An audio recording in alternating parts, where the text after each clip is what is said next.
sustaining communities. And we'll turn it over to our panel now. Hi, thank you.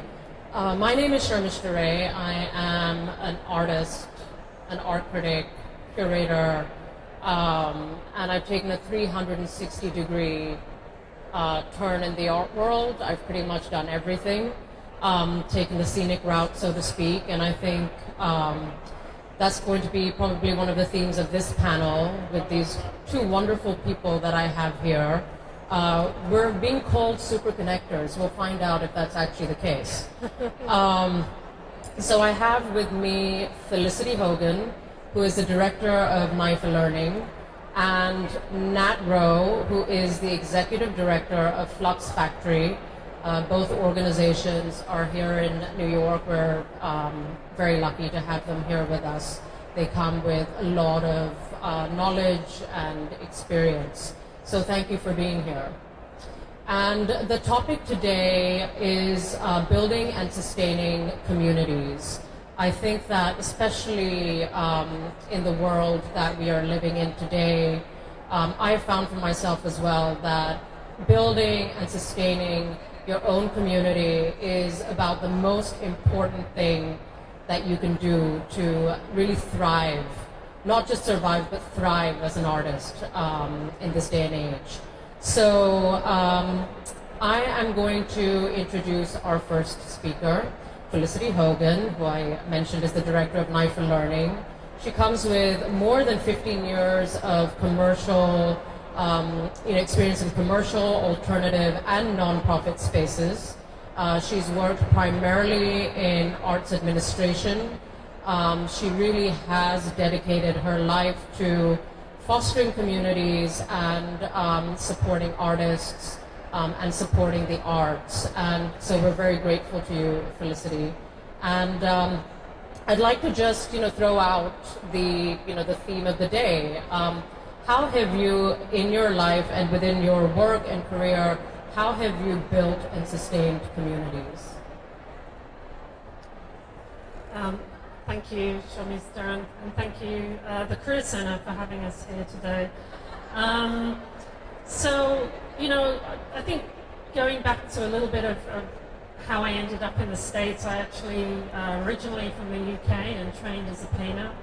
And when I came to the United States, I started to learn a lot more about myself as an artist and a creative person, and ended up really starting to run gallery spaces and curate. And I think that that's one of the first ways that I really started to think about what sustaining community really meant. The gallery that I was with in Washington, D.C., would actually have artists traveling something like 3.5 hours to come to our openings, because we were one of the few galleries in the area that really was showing a real cross-section of practices and art. And we were a very alternative non-profit, and the need for that was so clear that at every opening it was really about having those conversations with artists and really supporting those needs, because it was clear that people didn't have enough access to spaces like ours at the time. Fast forward, I kept coming and going from New York. I was doing independent projects, and I eventually really felt that New York City was a place where my creative sensitivities were really understood, and continue to support artists. I think and here I am now at NIFA, where my main goal is actually, it's one of the main goals, it's really the mission of the learning department, is building and sustaining communities. We bring together artists, whether it's for artists for the entrepreneurial trainings that we do. There might be 50 people in a room, and everyone has the same goal. They're looking to think outside of the box, and that actual connection really builds a sense of empathy in the room. And people walk away and they're often amazed that they're only in the room for a day, and yet they walk away with people that they end up being connected with, they end up collaborating with for many years afterwards.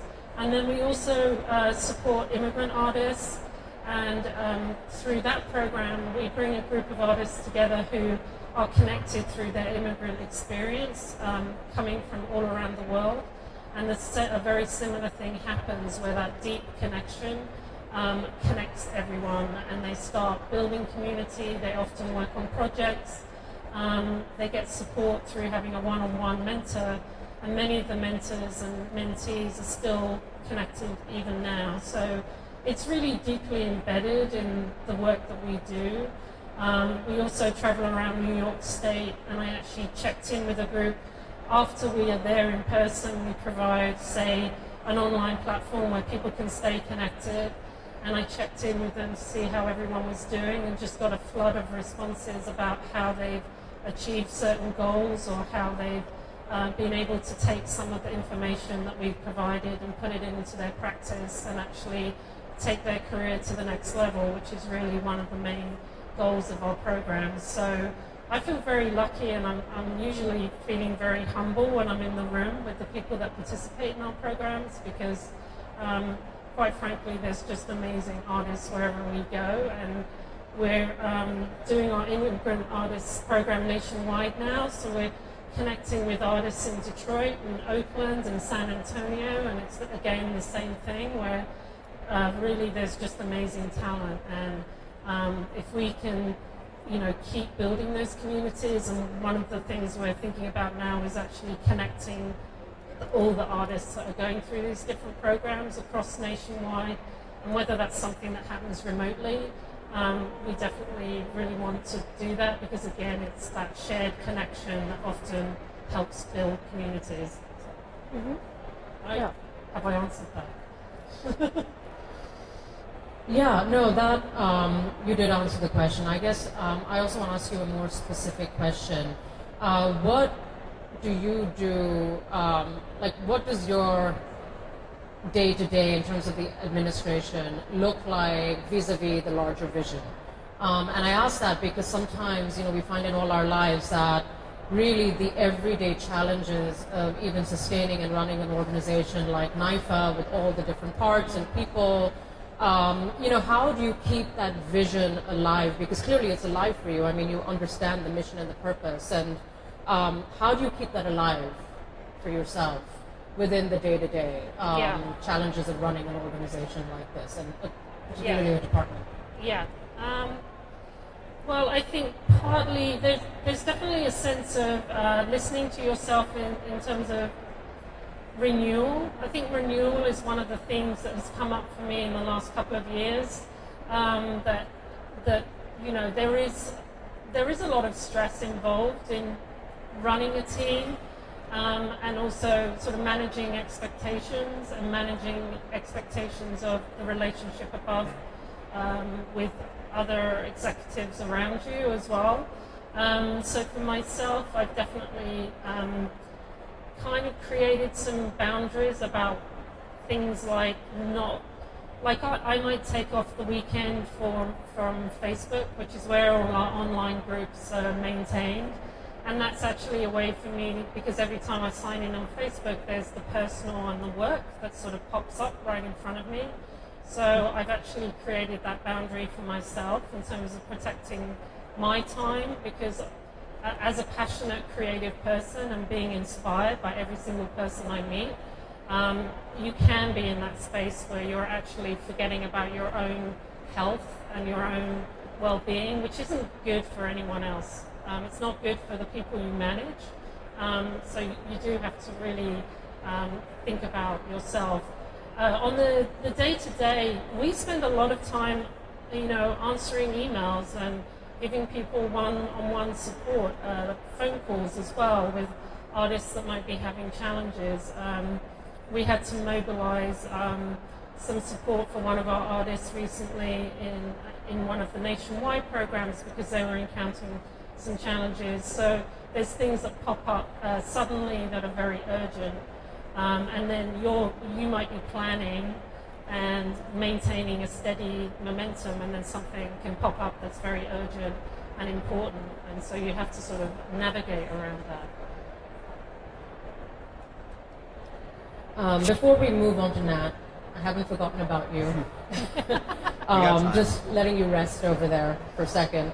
One of the things I'm really interested in, because this is, something as an artist, I mean, I work more in terms of freelance with, if I want to curate a show, or I want to write an article, or I want to do something else, that comes to that I'm feeling inspired by. I realize that it's somewhat, even though I have a community, that it's still about the individual within a community. And when you're running an organization like of this scale, what are some of the feedback systems or mechanisms that are in place for you personally as well as within the organization to measure your success? Like, what has to happen for you to come home and say, yes, I was successful. Does that make sense? There's both the personal and the professional, so I'd like to know a little bit about both. Yes, let me think about that a little bit. I think in terms of the actual programs, we try and set up almost like the purpose and the objective, whether it's a one-day event, whether it's an evening, whether it's a full program. And because we do that right at the beginning, that does allow us to sort of check in with those purpose and objectives afterwards and say, okay, what did we meet those expectations? And that's something we've been implementing for the last couple of years, and it feels very productive for us.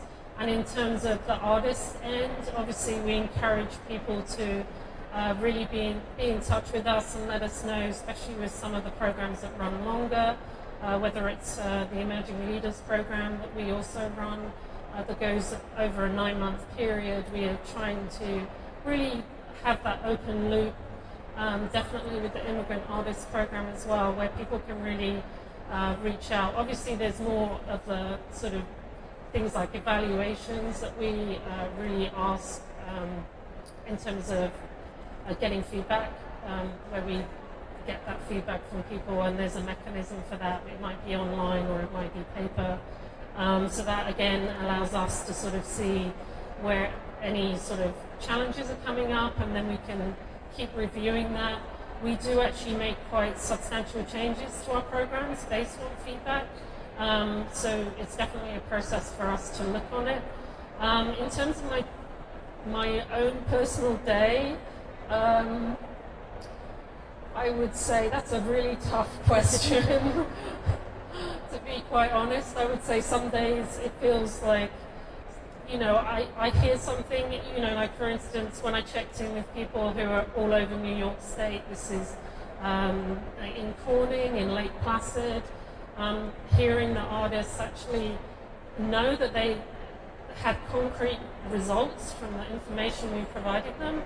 That's a success for me, and I can come home with that and be proud of the work we do. And we often share those testimonials with other people in the organization, just to say, there's lots of people who are helping us. There's the finance department that does all the checks. There's communications. There's so many people involved in making our programs a success. We try and share those stories to inspire and just to acknowledge, look, we can't do this without you. We might be the ones that are standing in the room making the program run, but we know that we can do it without all of these other support systems in the organization as a whole. And it's important for us to recognize it. And then once in a while I come home and I'm very tired and I have a beer. Or I just watch some British programs that make me very happy, and I can hear my accent a lot. Thank you. I'm going to come back to the immigrant identity, because I think that's a large part of being in New York, intersectional/immigrant identities, and how you work with that, because that is also something that I'm going to bring up with you, Nat. So I'm gonna come back to that later. Hi, Nat. How are you doing? Good. Good. Okay. So we have here Nat Rowe, who is the executive director at Flux Factory, and has been since 2014. Is that correct? Sounds about right. Okay. And Flux Factory is located in Long Island City. It has an artist in resident community. and also a multidisciplinary gallery. So I'm going to throw the same question to you, Nat, about how you actively think about building and sustaining communities. Yeah, thank you. Thank you for being here. This is a really wonderful event. Yeah, so,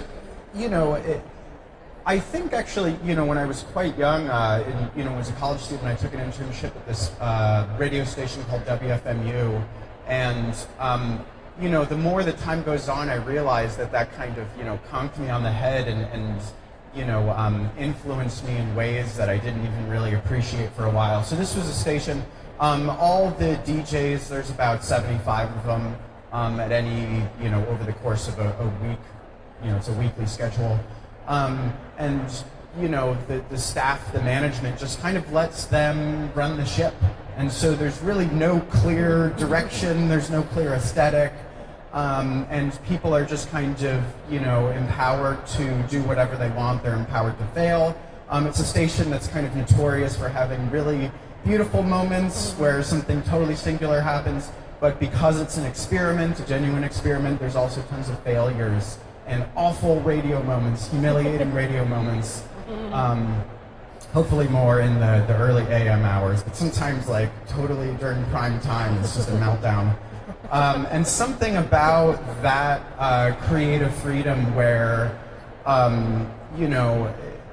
many art spaces, there's a curator, and in a sense, I'm a little bit of a snob too, so I like it when there's a tightly run ship and you see an exhibition and it really hits the nail on the head and everything is perfect. That's wonderful, that's a beautiful thing.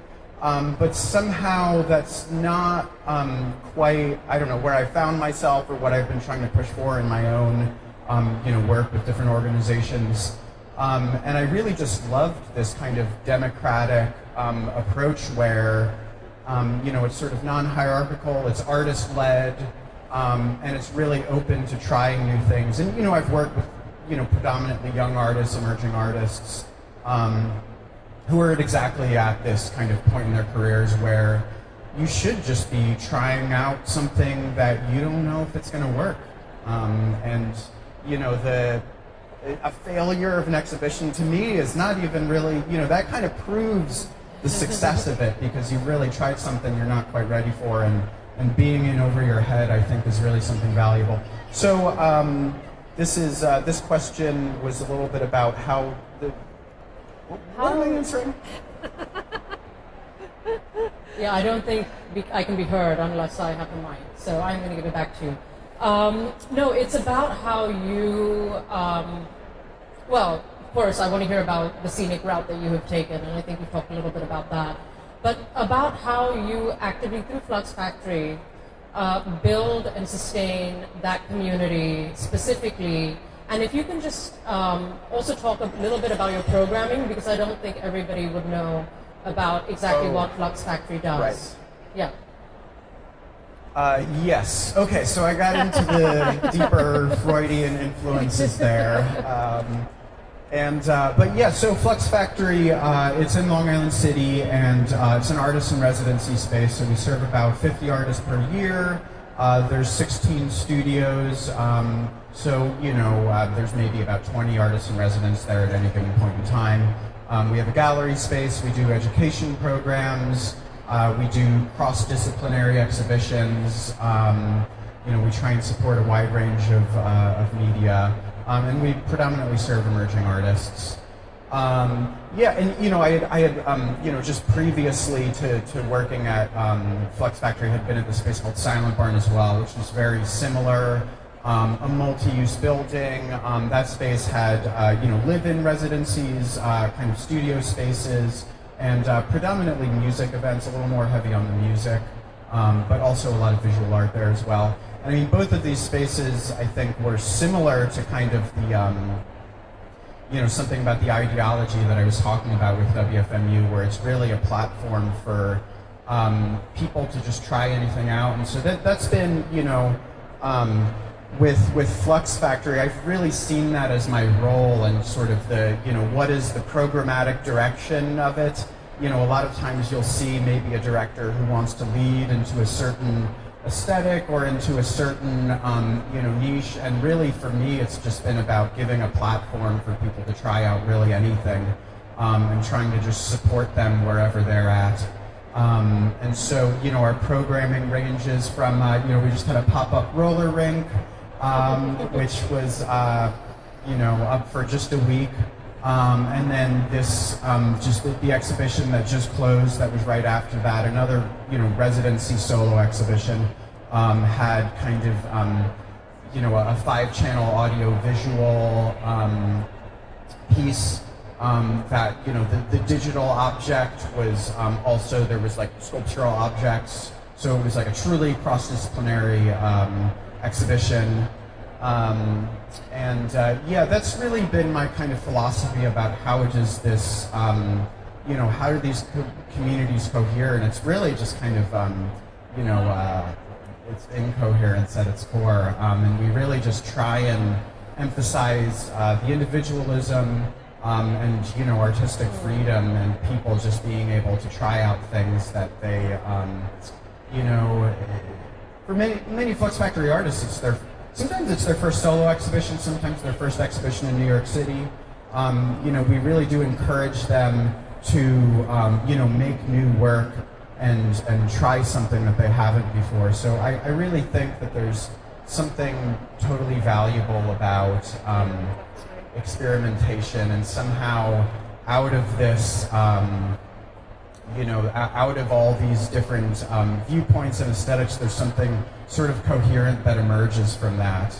And it's really, the coherent thing there is the community, right? So it's people, there's this tight-knit body, whether it's at FMU, the radio station, or a Flux Factory, there's this artist in residency, there are these DJs, and somehow, although aesthetically and the creative output is totally all over the place, there's this group of people. So it's really, the arts, in a way, is a little bit of an excuse for community, and it's really there for the people and for changing people's lives, giving them skills, giving them resources, helping out with their professional development.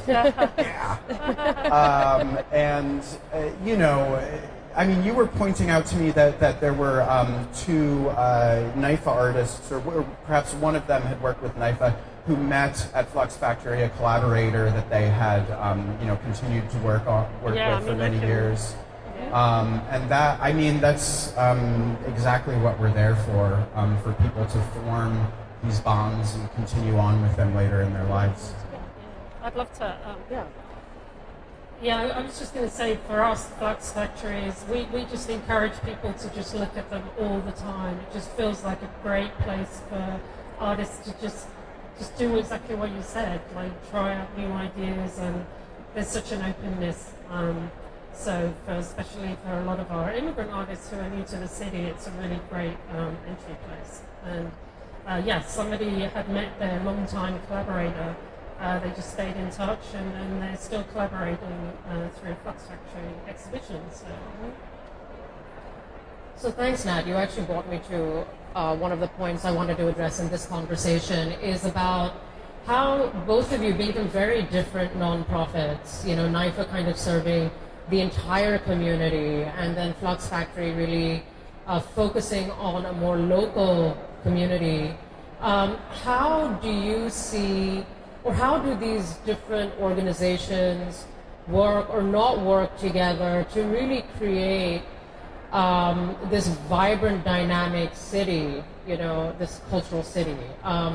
That's a really big question, but maybe you can just both talk about what I'm trying to get to here is that, how different these nonprofits actually are. And I would say that maybe this is just from my reading of it, that maybe NIFA would feel that they have a larger responsibility.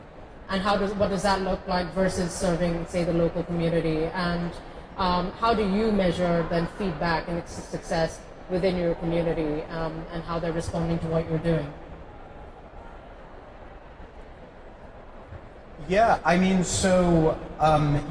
physical place is so important. That's one of the more difficult things to have in New York City, right? And one of the things I've noticed about how we tend to I'm a deep believer in that architecture really influences, the way we think about ourselves and the way that we relate to each other. And so, in New York, you have this tiny apartment that, you wouldn't, maybe too small for you to invite your friends over. Yeah. And then when we want to work, we go into our offices. When we want to socialize, we go maybe to a restaurant, or to a public event space. And so, in working with Silent Barn and Flex Factory, we've tried to bring together a lot of different, aspects of living into one shared space. Because I really think something psychically and community-wise, something, very important happens when, sort of inside yourself, when you use these spaces for different things, all the different kinds of spaces that I mentioned, you're kind of separated into different selves. And I think when you bring these things together into one space, so the place where, at Silent Barn, that was a living space, so where you sort of wake up, where you, create and present work, where you socialize with friends, where you learn. Maybe, for many of us, that was where we worked. And so if all these things are kind of brought together in one space that's a social space, it's a different, I think there's something very utopian about that. And it's something that's difficult to accomplish in this city. And there's something that it brings out in yourself. There's sort of, there's sort of a primordial reconnection. All these disparate aspects of ourselves are brought together, and people are brought together. And so I think, in cross-disciplinary, multi-use spaces, because of the architecture of the space and because you're bringing together all these different use groups, something very different is possible in these places. And that's why it's a platform for community in a way that I just don't think is possible otherwise. Would you like to respond to that? I can just, the cross-disciplinary was actually a little bit of what was going, as I was hearing you talk about that. I think one of the ways that we get very, very fruitful situations is by having a group of artists that are from all disciplines. There's something about some of the myths that build up in each separate discipline about how your career can function.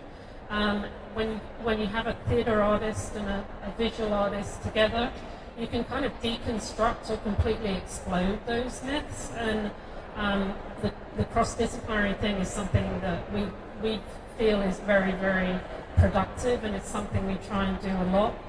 You're right that we do serve a broader.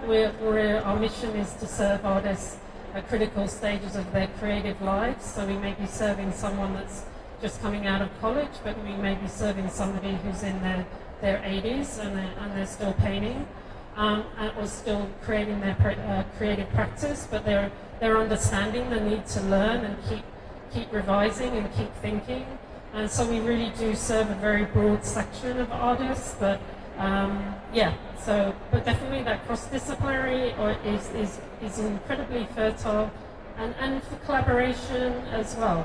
That's something that comes out of a lot of our programs. Well, thank you. You both responded to my very large question really well. Thank you for making that easy for me.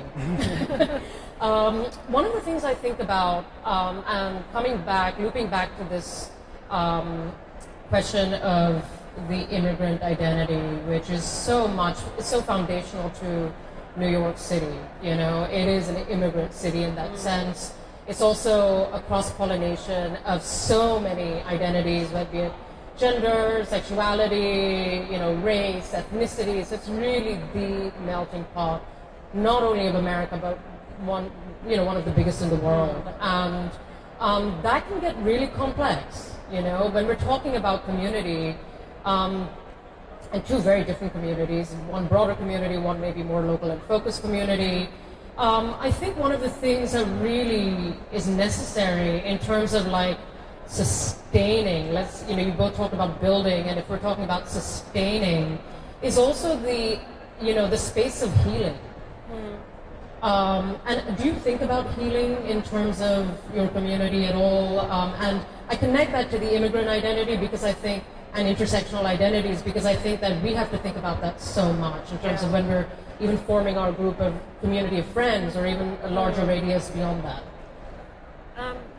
So I've been connected to the Immigrant Artists Program since 2013, and I think as an immigrant myself, I feel, one of the things I noticed about myself is that I was kind of creating a surrogate family around me. There were sort of personalities that I were drawn to, and I suddenly thought, oh, that's my surrogate sister, or that's my surrogate.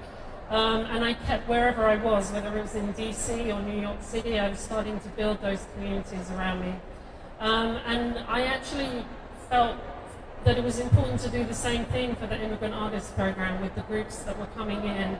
And so when our immigrant artists actually say to us, coming here feels like home, to me, that means I've kind of achieved that goal, and that is something that a lot of the immigrant artists that go through our programs actually keep coming back, and they go into other programs and they keep maintaining support with NIFA, and I think that's really sort of a recognition of that feeling that somebody is feeling comfortable and safe.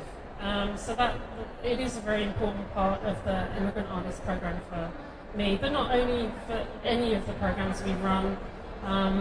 We definitely always, at the beginning of the program, we always tell people we want this to be a productive learning environment. We want you to feel comfortable, and you need to let us know if there's anything distracting us. So it's that sense of, people feeling that they can be fully present and really take advantage.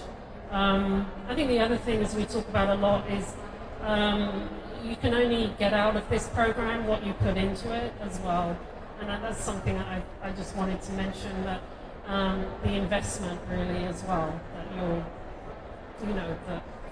that you need to, in order to sustain moving beyond the program, that you invest in it, the whole idea, if that makes sense.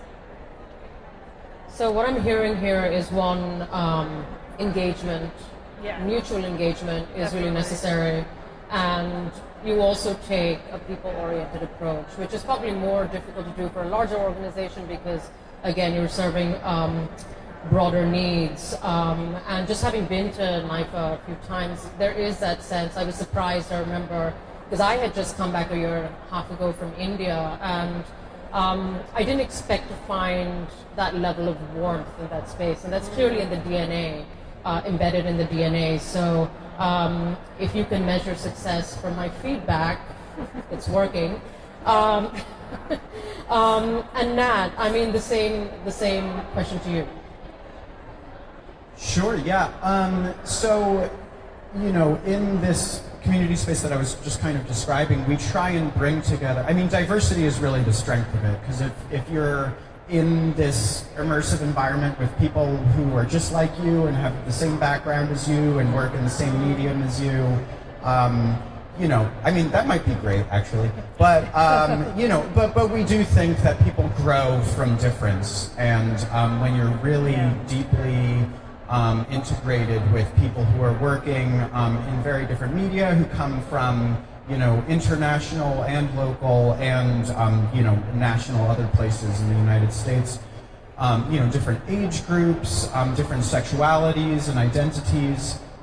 When you're working closely with those people, you really, you see the full person, and you get to learn, so much from them.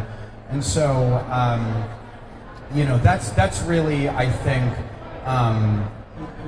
why we are very focused on serving, international artists and immigrant artists is, or one of the reasons is through this lens that, we learn from difference, and we learn from people who are different. And we actually did host Hadi Nasiri through NIFA a few years ago now.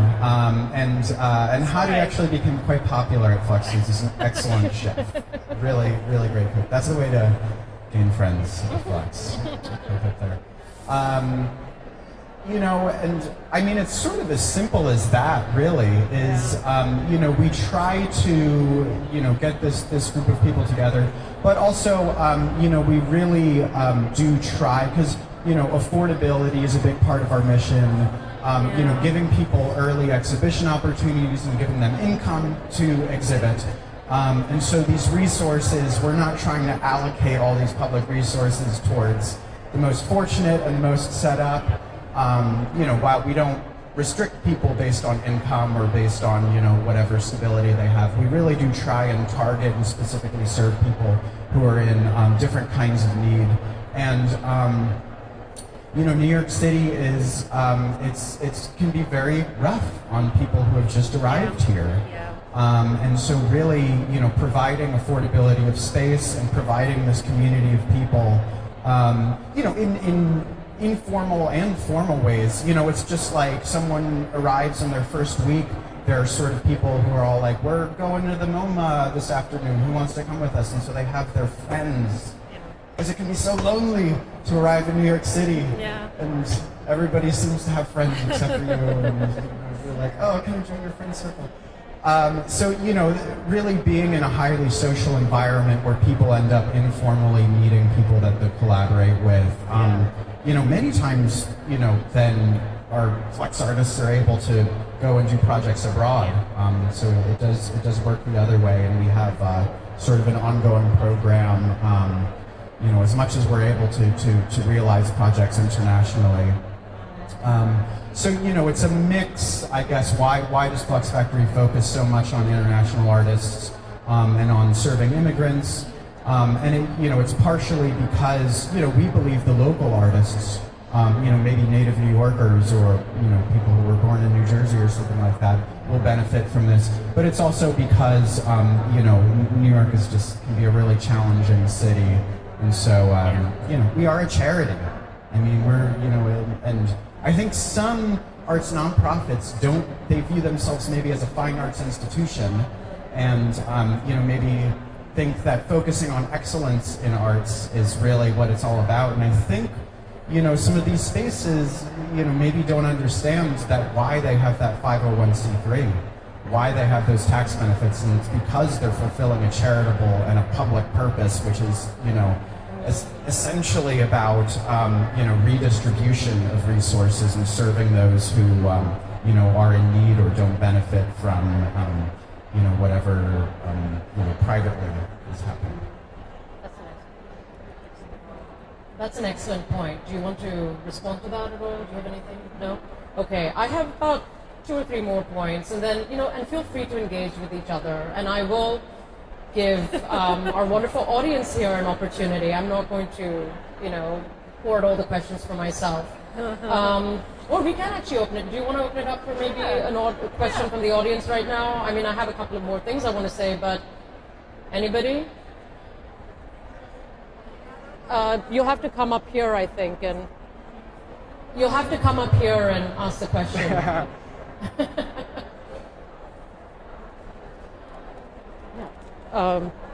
Yeah. Oops. Just curious to know how you're funded. Oh, sorry. Yeah. Back to basics. Yeah, sorry, what was your name? Julie. Our wonderful audience member, Julie, has a question for Nat, and maybe even you can answer this question. How are you funded? Excellent question. Yes, and I love that question because, you know, it's, I dork out on all this financial stuff, and it feels like people just care about the art, and I'm like, it's so cool. You know, Flux Factory came out of, you know, I mean, a long history of, you know, artist-led spaces. It was a collective space. So originally, back in 1994, it was just 7 students, actually, got together and found a former factory building on Kent Ave in Williamsburg, where it was extremely cheap and no one was there at the time. In that particular section of Williamsburg, and they just split the rent 7 ways. And so that is, you know, a very typical and long-standing artist-led solution for finding space and exhibition space is, as the city has deindustrialized, artists have looked to these mixed-use spaces. And it's become a lot more challenging, I think, over the last, 25 years, I'll say, since the space's founding, because the city has been rapidly gentrifying and into the outer boroughs during this period, and also because the compliance, it's become much more important to comply with the law, and artists are, are finding themselves kicked out of loft spaces that, maybe they're an older generation of artists in the 70s and 80s didn't have to worry about some of these, zoning regulations or different things like that. And so for this reason, I'm answering your question in a super roundabout way, I know. But I think organizations are becoming more important in terms of protecting these mixed-use spaces, because artists are, often not able to and shouldn't be expected to start these spaces on their own. I mean, you can't be a good artist and also be, a fundraiser and, finance officer and real estate maven and, PR, guru and all these other things that you have to do in order to just survive. So I think organizations have become, and will increasingly be more important to protect, what are essentially artist-led spaces. But some of us are going to have to become arts administrators. I'm also an artist, but in order to protect what, I think it's too difficult to be an artist-led space per se in New York City in a lot of ways. Maybe I'm overstating it there. So at any rate, there's this kind of old school tradition that we had of these 7 people originally got the space, split the rent 7 ways, and that was all that was needed. And so we're transitioning out now financially. Now I'm finally getting to your question of that same strategy, which is the rental income equals the rent out. That was about half of our operating budget. I guess I'm pointing out we're in a transitional phase. So, the prior model was rent in equals rent out. That was about half of our operating budget, which is about $300,000, $400,000 a year. The other half is contributed revenue, whether that be from grants, which is predominantly the city and the state, and sometimes private foundations. We always need at least one private foundation a year. And then we do a fundraising art auction and individual gifts, and that makes up about half of our income. On the expense side, what does that contributed revenue pay for the programs? So for artist stipends, for the materials for them to realize their works, for the personnel in order to have the capacity to run the website, run this PR mechanism, write the grants, and all these, and generally it takes a lot of our time to just run these programs and deliver the program service to the artists. They're not able to, they gotta work their own jobs, and so they're not able to run the space themselves as much as they used to be. And this sort of business model has gradually, it's been on sinking sand. And when I took the job about 5 years ago, they were like, we're being priced out of this space within a few weeks, and or bought out of the space. We were going to take a buyout, and the job was going to be to find a new rental space. And the rent has been going up and up since then. We've been trying to provide affordable rent, but it's you can't pass the savings down to the artists if the organization itself can't afford the rent. And so we've been on a long-term project to buy our space, just simply in order to continue providing the same services we've been doing this whole time. I do think, financially, it's beyond the point now where not only can artists not secure and pay for their own space, but even organizations that are renters cannot provide studio space. And there are quite a lot of artist in residency programs, studio programs, that are losing their spaces or that are charging totally exorbitant rent, even though it's their mission to, they try their hardest to provide cheap rent. So, we're at this point now where I think, one way or another, organizations have to get subsidized space and have to get long-term space. And that, I think, is really the only viable financial model for, studio programs. Did I answer your question? I answered like 17 other questions too. You got me on my rant. Good rant, I know. Do you want to respond? I don't know. Are you interested? Do you? Oh, okay. We have a question here. Can you introduce yourself as well? Sorry. Hi, I'm Megan. My question is for each of you, what's the sizing of your communities? Like how many people are participating as artists in these communities for each of you? And do you find there's a cap for sustaining it? Like is there, if granted funding wasn't an issue, would you not want to go, I don't know, like I feel like it would be different for each, so I'm curious about that. You want to answer that question first? I'm trying to think about. I'm trying to think if I'm gonna. So I'm gonna see if I'm answering your question, but do let me know if I'm like maybe not misunderstanding what you're trying to. I would say. So for some of our group programs, for example, if we do the Artist as Entrepreneur program. We definitely would cap participants at 70 is our largest, and really we're not even necessarily, that's really pushing it. 60 people in the room, we feel we can provide value to that experience. Ultimately, there's a sweet spot in the 30 as well, where we really feel that people, even in a day, can actually get to know each other and get something out of a program.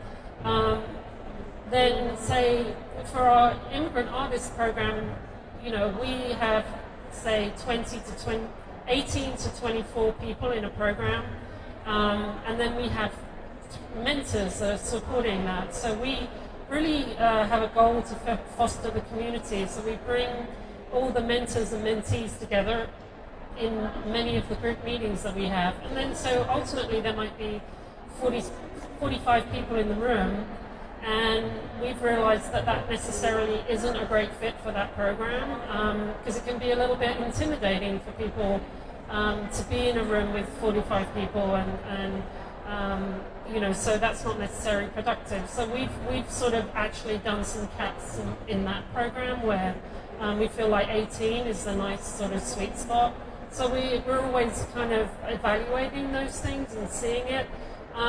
In terms of our online programming, we feel, which we've started recently, and we've kind of learned some interesting things about that, because we've found that Brooklyn artists are predominantly the people that are signing up for that program. So it's been interesting for us, because we were expecting more of a sort of regional and possibly international. And for that, the cap is, there isn't any cap. So that's that for us, that's kind of really exciting that potentially we can serve like this being live streamed. There's no cap, right? So there's some excitement on our end about being able to spread our programming further than we might be able to in other ways. Did I answer your question? I just have an extension upon that question. Do you have any idea the size of the demographic you're serving? I mean, in terms of artists, musicians, whatever else, how do you have any idea about the scale of the demographic that you are serving? Rough numbers. Curious to know. So I think last year we served about 2,000 people in person through specifically learning. If you think about all the other programs, you could probably other departments such as fellowships and fiscal sponsorship, and add all of that on. I believe our website gets something like 1 million hits a month or something. So yeah, there's a pretty broad range of Would you want to answer? Yeah. So it's, you said 18, and there's this. It's actually a concept that's borrowed from kind of a little bit of a corporate HR thing, but there's this thing called the two pizza theory, which I subscribe to, which is that the sort of higher end of a working group or a team is you should be able to feed them with 2 pizzas, and if you have to get 3 pizzas, then there's an inherently different dynamic, and it can't be a true group of peers where everyone is getting adequate input. Somehow, when you're working with a larger group, you have to have some sort of designated speakers, designated roles. I've worked a lot in kind of non-hierarchical spaces, and somewhere around that number of 18, I guess some of us can eat a lot more pizza than others, but We're doing pizza next week for one of the meetings, so I'll we'll test that too. Yeah. and get people out if you've eaten it all. But that is not the full amount. And this is how it another kind of similar way we were looking at that number with Flux Factory.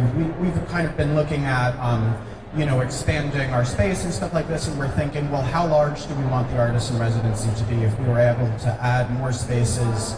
And we thought, well, really, we do these weekly Monday meetings where everybody gets together, all the artists in residence and the staff. We have dinner together around one table and kind of plan all levels of things, from the programs to longer organizational things, such as how large should the residency be. And we decided we all should fit around this table. There's something, there's like a magical size where, a tight-knit, kind of non-hierarchical team can't get much bigger than that without having to break out into working groups. So Silent Barn, where I had been, I don't even think I talked much about this space, but it was over in Bushwick. We were around for about 5 years in our space, and we actually had, I think at our peak, about 150 different volunteers. And it started somewhere, beneath a dozen. And at a certain point, we had to develop this working group structure, because non-hierarchical organizing, this was around the time of Occupy Wall Street. We were very interested in these ideas. We kind of devised these working groups where the upper limit of each of those groups was, somewhere around a dozen, 10 to 20 people. And each of these groups was then sort of like an individual within a broader organization. And that sort of worked until it didn't. I mean, we closed about a year ago, partially because it was so difficult to maintain a cohesive community that wanted to all move in the same direction. So definitely managing communities where everyone is kind of equally empowered, at least for that kind of community organizing, it becomes a lot more challenging when you're working with large groups. Although I guess, maybe the reason it was tough for us is because we had to, pay our rent and, pay staff minimum wage and stuff like that, which was a little too challenging to us. We may have been more successful if we didn't have to run the business. The volunteer group, I think, may have been more successful at simply existing without this kind of, kind of very matter-of-fact accountability. And it did, make me realize that communities of this size, because Flux Factory, we serve a much larger community than the artists in the residency. The people who come to our public events, that is our community. And, that's, I don't know, we say it's about 7,000 on our grant proposals, because we tally it very closely at the door. And then the exhibiting artists, I think, are something like 100 to 150. So I think when you start to look at larger communities, you have to start to designate certain roles for them, and everybody, there can't be 100 people with their hand on the driver's wheel. I had to learn that the hard way, as beautiful as it sounds. When you're looking at larger communities, I do, at this point, I think there has to be some sort of leadership and some sort of roles for different community members, whether that means that they're participating in this particular exhibition and there's sort of a set range and scope of their participation there. I don't know. That's some of my thoughts about community and size. That's great. Did you want to respond to that at all, or does anyone else have? Julie, our star audience member. And thank you for asking that question about finances, because I think when you get like 3 artists in a room, we're talking about ideas and philosophy, and we go home and we're like, oh my God, like how am I going to pay for this project? Yes. We kind of like think about it all the time, but we don't Yeah. talk about it. But so thank you for that question earlier. Thanks. It's Julia. Julia, Yes. sorry. And I'm wondering if you have a hierarchical government over the space, but non-hierarchical small groups within. These groups of 10 or 12 could operate without hierarchy in a space where someone does have their hand individually in the wheel. You know what I'm asking? Yeah, a little too well. Go ahead. Yeah, well, so there's, Flux Factory does, we have a board of directors, we have these artists and residents, we have a staff, and, it has been a long-standing policy that Flux does have, a strong executive director and an empowered executive director. So there certainly is, hierarchy in a sense there. But it's also a collective. And, historically, it's always been a place where people, even someone who has just shown up and it's their first meeting, they can totally bring in, new ideas, even on pretty high-level things. And this just happened. This is not BS. I mean, when all this Amazon stuff was going around, we had some brand new people who were working in, kind of activism. And they were taking our PR direction and our organizational response to a national issue, and they had their hand on the driver's wheel. I have to take a stand with some things. There's a certain longevity, having a long view, is an important part of the conversation. So it's been a constant tension at Flux Factory, and I think actually that's something about the magic of this space is because it somehow, having, strong leadership and then also a strong collective, somehow, these opposite poles result in something, unique that I frankly, I wish Silent Barn had emphasized leadership more. And, I think often within sort of non-hierarchical ideology, leadership is seen as a negative thing inherently, that it's somehow, about bossing other people around and hogging resources and having your say and, telling other people what to do. So there's this, kind of servant leadership is a term that I'm really fond of. And it's a positive notion of leadership and sort of a non-bossy notion of leadership, where the point is to really kind of identify what are those things that maybe not everybody should have their hands on the wheel with, what are the boring stuff, what are the guts that we can't have being anarchy, and really elevating people in other ways, and giving a platform to everybody, new people who are maybe sort of shy in their personalities, and bringing them up and elevating them. Servant leadership, I think, and this is a very Googleable term. There's a lot of writing out about this model. But I think that's, one way to kind of reconcile this hierarchical, non-hierarchical thing in a really practical way, where you do need leadership. Occupy Wall Street fell apart. Silent Barn fell apart. So there is, I think, in non-hierarchical organizing, there can be a pitfall where there's just an over-orthodoxy and the notion of leadership itself is seen as something destructive. But I really do think that certain modes of leadership, like this servant leadership, help bring out the best in collectives and help bring out the best in the group. And so, yeah. Do you want to talk about leadership? I could talk. So in the last, we're focused on equity, diversity, and inclusion, and we have a work group. And one of the things we do with that is we rotate leadership, and that does actually enable everyone to have a sense of, regardless of where they are in the organisation, that they're in a sort of leadership role, and that rotating provides that opportunity. And I think that's just been a really great experience for all of us. It takes longer to make decisions, but we kind of acknowledge and build in that time to really knowing that. But that's one model that I think can be helpful.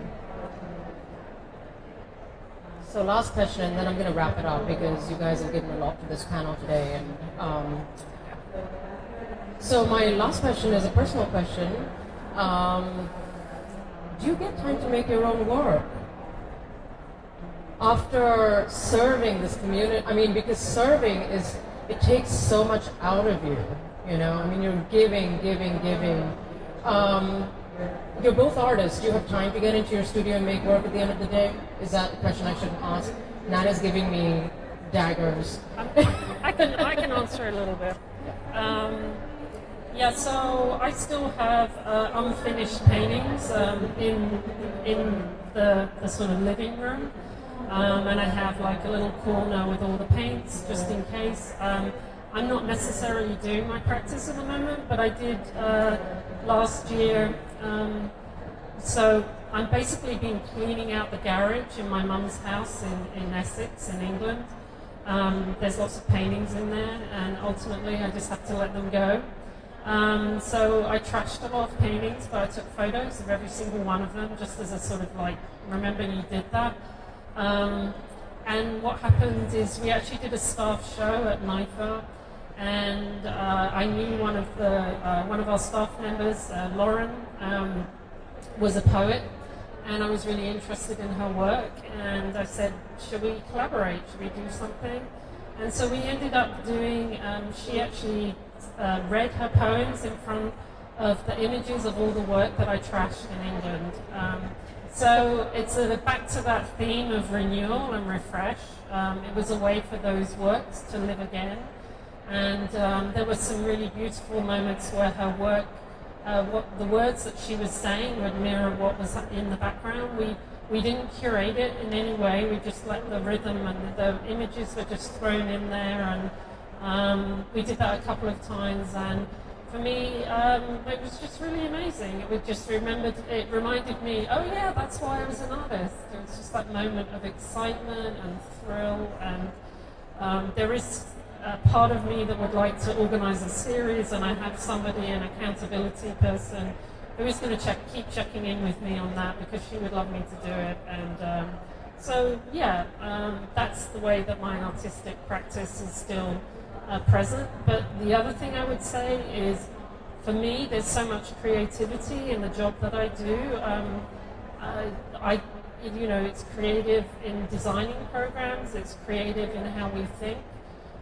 So I feel like it's, the producer side of me that ended up curating shows or running a residency, that all makes sense in the professional development realm, that I'm sort of producing in that same way. So for me, there's so much creativity. I sort of think that that's why I feel I see that connection. So for me, that's great. Yeah, just piggybacking off of that, I mean, it is, you have to see that indirectly you are helping to make the art, even if you yourself are not, producing Yeah. the work. You have to, for your own sanity, see that the spreadsheets that you're living inside of are resulting in new artworks and creating Yes. a platform for others Absolutely. to, you're part of that as well. Yeah. But yeah, I mean, yeah, so you could, I think, tell from my dagger eyes that I haven't made any new work myself for about 5 years. Because, in addition to being a workaholic, I'm also a very lazy person. And it's, being an arts administrator sure is tough. I mean, you wake up in the middle of the night thinking about it. You do. And when you're back home, you're exhausted. Yeah. Yep. And being an artist, like there's just such an incredible psychic burden that you have. You have to do all this intellectual labor. You have to spend just an incredible amount of time on it. And I just can't, I'm already too stressed out. I can't, it would drive me crazy to have to deal with the burden of also being an artist. I would lose it. But, it is nice because one of the things, having to produce so many things and feeling all right, I did enough with my week, it kind of frees you up to, I guess more philosophic things. So, I end up, being a lot more happy than I used to be to read and to study and to just think and not have to do anything with those thoughts, not to have to, express these ideas. So, I mean, for me, just the feeling of having done enough, then I guess it's a wonderful luxury to have that sensation and then be able to go off into weird intellectual pursuits with no beginning and end. I can recommend bird watching in Prospect Park. Actually, I just did that recently. It's every Saturday at 12 noon, and funnily enough, a lot of the people there were actually artists themselves. They were writers and performers, and there's something about just you actually listen to bird watch, which was something I hadn't actually realized. So you stop and you're listening for the noises to recognize the species, and there was a whole layer of Prospect Park. I've lived across the road for 10 years, and I saw it in a completely different way. So just to tag on to Nat's, that sort of other activities that sort of, make you think differently and give you respite from all of the layers that arts administrators are doing. Yeah, no, and I think my point of asking you that question was not to make anyone feel bad at all, because I certainly ran a very big gallery myself for 3.5 years and was so immersed in seeing the art happen and making it happen for other artists that, I didn't make art for 3.5 years. And still today, I mean, some of that is left over because part of the activities that you do in the past, you always carry forward with you. The skills that you have learned continue on with you, and I still use them to serve my community. I mean, even if I'm not running an organization, which is an entirely different beast. I think that, we are kind of allotting our time in many different ways, and the way that I have now maybe justified that to myself or, told myself that that's okay as well is that, it's all part of making work, whether I'm writing or curating or helping another artist or mentoring or speaking here, that this is our ecosystem, and it's not just about the making of objects, and I truly believe that the spirit with which we reside within our communities means everything, and it's also wonderful that we make, these objects that go out into the world as well. That's great, but I think that core to kind of building and sustaining communities is really the spirit with which we, that we bring to it. So I want to thank you so much for being here today, and thank you for being an incredible audience.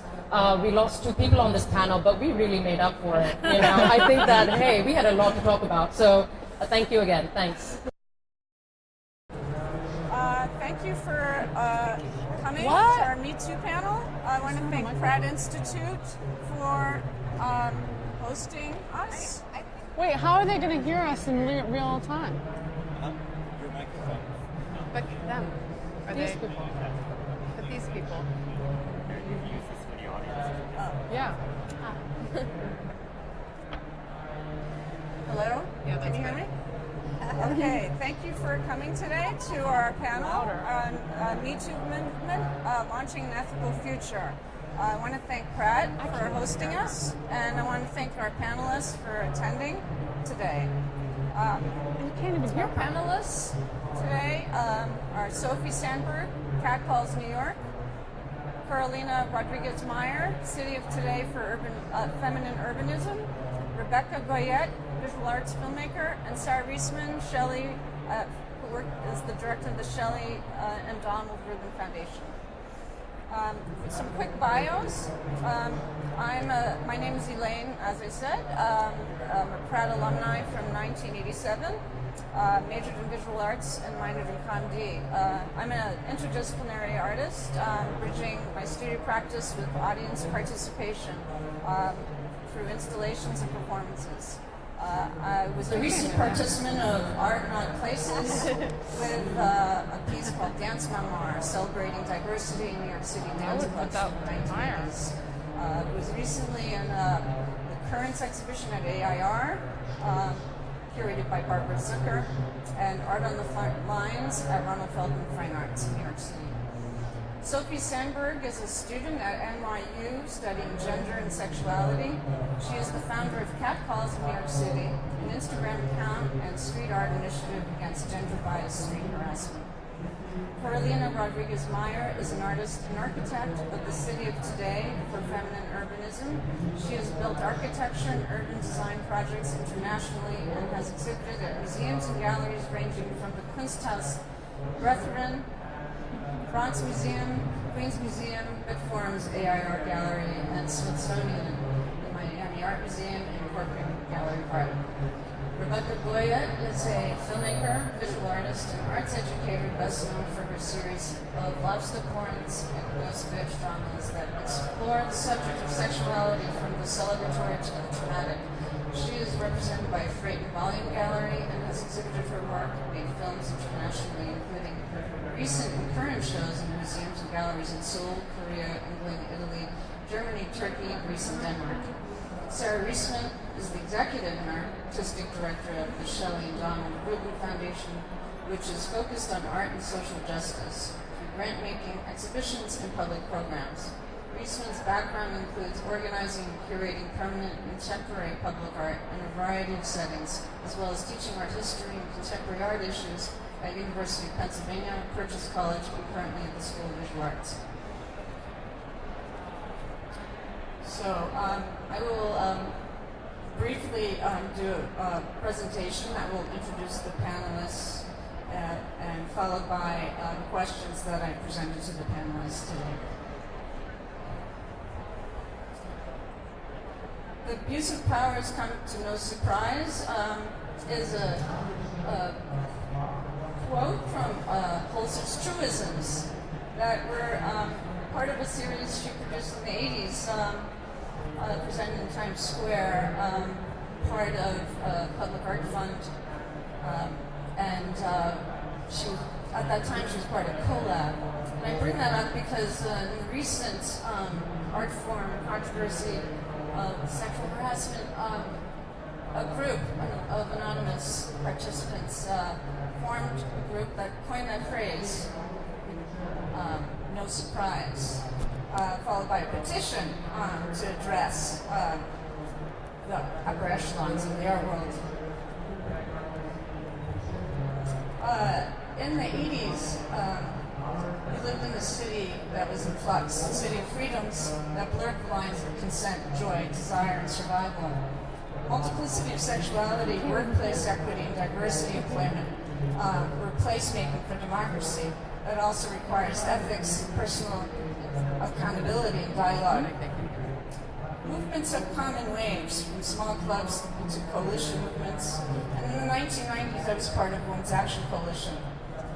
At a time during the Anita Hill and Clarence Thomas hearings, much to what we experienced recently with Kavanaugh.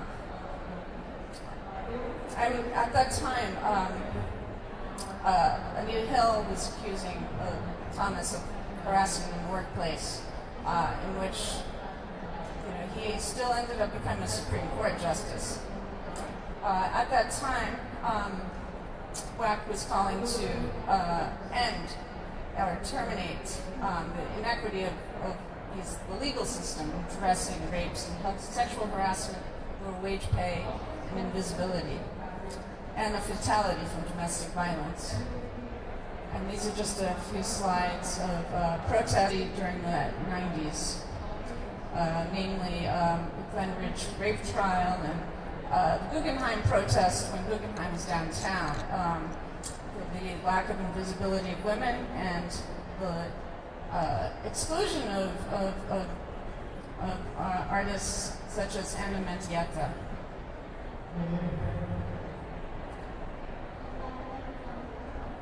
And I also highlight this image from a protest in downtown City Hall against the FD Fire Department for sexual harassment case against, in the case of Brenda Berkman. Look that up. It was quite a volatile time, 1992. Soon after that, I was part of a group of 20 women who organized this installation called Interaction, dealing with economics, violence, sexuality, and health. And there were these multiple circular pods that were filled with information and contributing participation from visitors. We're taking things at a global and local perspective. For instance, this pod was dealing directly with violence, and these small wax figured parts were available to participants to scratch in the memory of someone that died of violence, domestic violence, or harassment, or what have you. So I end my part with an artist named Castles, a trans artist, who is doing an ongoing series of performances called Becoming an Image. This one was held at the Pennsylvania Academy of Art in 2016. And this is where Castles hits a plinth in darkness, and it's caught in these quick flashes of action, of beating on this plinth, and in retribution to violence against trans people and women and anyone who is attacked with violence for being different than anyone else. So the questions that I've brought to the panelists are the following. Define parameters of the Me Too movement and how your art or community-based institution or organization is taking strides to create a visible place for dialogue and aims to broaden a greater progressive change to destabilize sexual harassment. In the art world at large and in the art world workplaces, do we draw a distinction between social service and art? In most cases where sexual harassment takes place, is there also a culture of censorship? How do we create a culture of support for those directly experiencing sexual harassment and deal with an authority, art world, or otherwise that only provides a superficial acknowledgement of harassment, but does little else to address those affected by, or in turn also protects the perpetrator? What resources and services can you provide that can be accessible for students and for the community at large? So I will now pass this mic to Sophie Sandberg.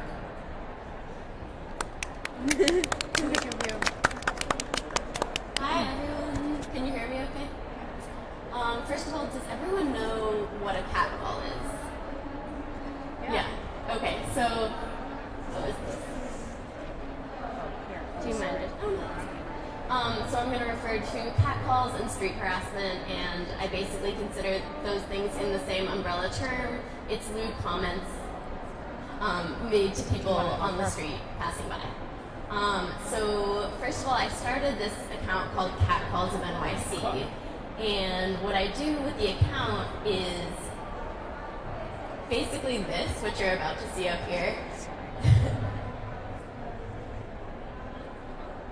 So I wanted to find a way to raise awareness about street harassment and catcalling because being a New Yorker, I experienced this growing up from a young age, and a lot of my friends did too.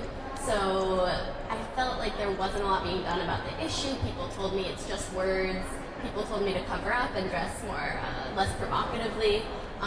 So what I decided to do was take these comments that were being said to me and said to others and put them on the street where they were happening and write them in chalk so that people could know what was being said and where it was being said and hopefully understand the extent and the impact of this issue. So, thanks. These are just a few of the examples from my account. Ew. They're very vulgar. So this is connected to the Me Too movement because I'm sure you know the Me Too movement is about raising awareness about sexual harassment in all of its forms. And something that came out of the Me Too movement was the discussion about cultural change. How are we going to address this and move forward and create a bigger dialogue about how to address this behavior. So my account tries to do the same thing by collecting all of these experiences and raising awareness, and also creating a community on the Instagram account where people can come together and share their stories and create a supportive environment for everyone. So something that the Me Too movement could have done better, there are a few things. There are a few critiques that it's gotten. One thing is it still centralizes certain stories and then pushes others to the margins. So, people of color, people in the LGBT community were still feeling, in some cases, like their stories weren't heard. So something I try to do with my account, obviously the majority of catcalls are directed towards women, but they also disproportionately affect people in the LGBT community. And everyone experiences these comments in different ways based on their identity. So I try to centralize stories. People who are normally on the margins, I try to centralize those stories. So that's something else that I do with my account. And then speaking to the question on the issue of censorship, it's kind of a funny situation in my case because I'm actually going to the spots where this is happening to write these comments. So the censorship is very literal. People are erasing these stories, people are erasing my chalk. So I think that speaks to this larger issue of censorship. I think a lot of people are uncomfortable by these comments and by this issue in general. So the tendency is to erase the stories, to push them down and to push the issue away. I think a solution to that is to forge. Oh, it's time to switch. No, switch slide. I think a solution to that is to forge other communities, whether it's on Instagram or a club or a community that you found at your university, to forge communities separate from, say, the institution or the place where the harassment is taking place, and to really find support that way. My Instagram has been a great source of support, both for me when I was first dealing with when I was still dealing with the issue and for a lot of other people who share their stories. So kind of finishing up, I think that my account can really be a place where you all can seek support if you're facing harassment. Please message me your instances of street harassment, and your story will not only be listened to, valued, but also shared, and it will become part of this greater message against street harassment. I have more time. I think I actually missed the issue of art and social service, so I could go back to that briefly if that's okay. So I'm not in the art world. I'm not really involved in the art world. I'm a student and I run this account, so I know a lot about harassment in public space. But my take on whether art and social service are different, if there's a distinction, I think for me what makes my project powerful is that it's done in the social service and the message behind it and the context. So, at first I didn't really consider it art. I didn't think chalk could be considered art, but it's the context that makes it artful, and it's the fact that it is done in the social service, that it's done to support people, that makes it a form of art. So I think that art and social service go well together. Right. Oh yeah. So do you want me to introduce you? Do you want me to introduce you, Carly? That's okay. Hello. Can you hear me? Can you hear me? Okay. Hi.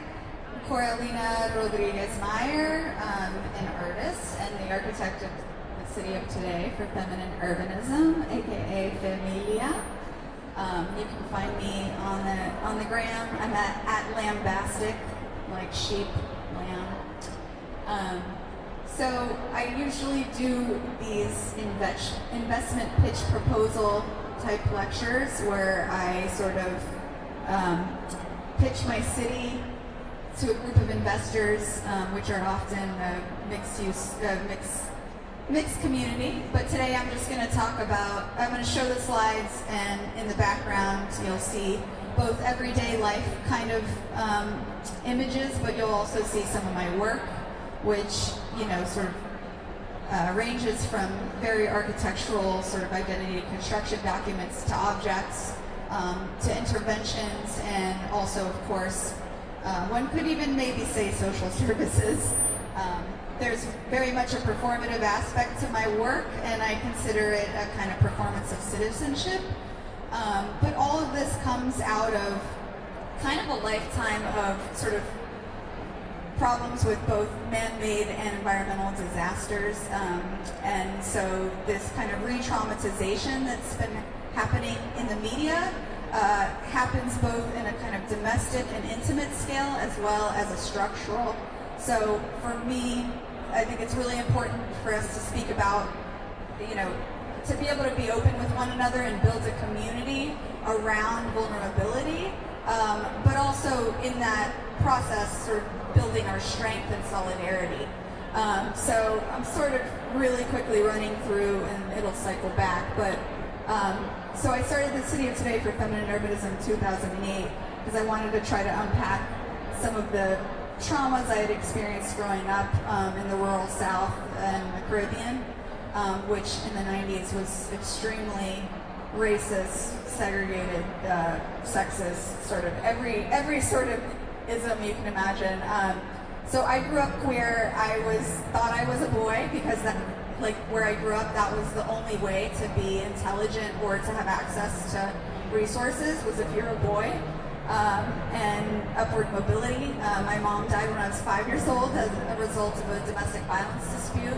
I helped raise my brothers, started, you know, grocery shopping with food stamps when I was like 7 years old, and cooking for my family. I had my first job when I was like 11.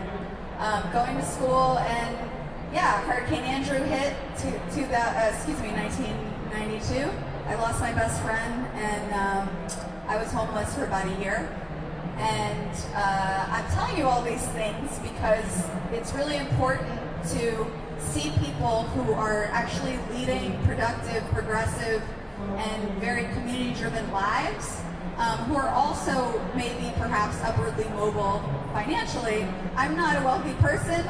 I consider myself maybe in the middle class, but I've come from a background of pretty extreme poverty and experienced all of the intersectional issues that come with that.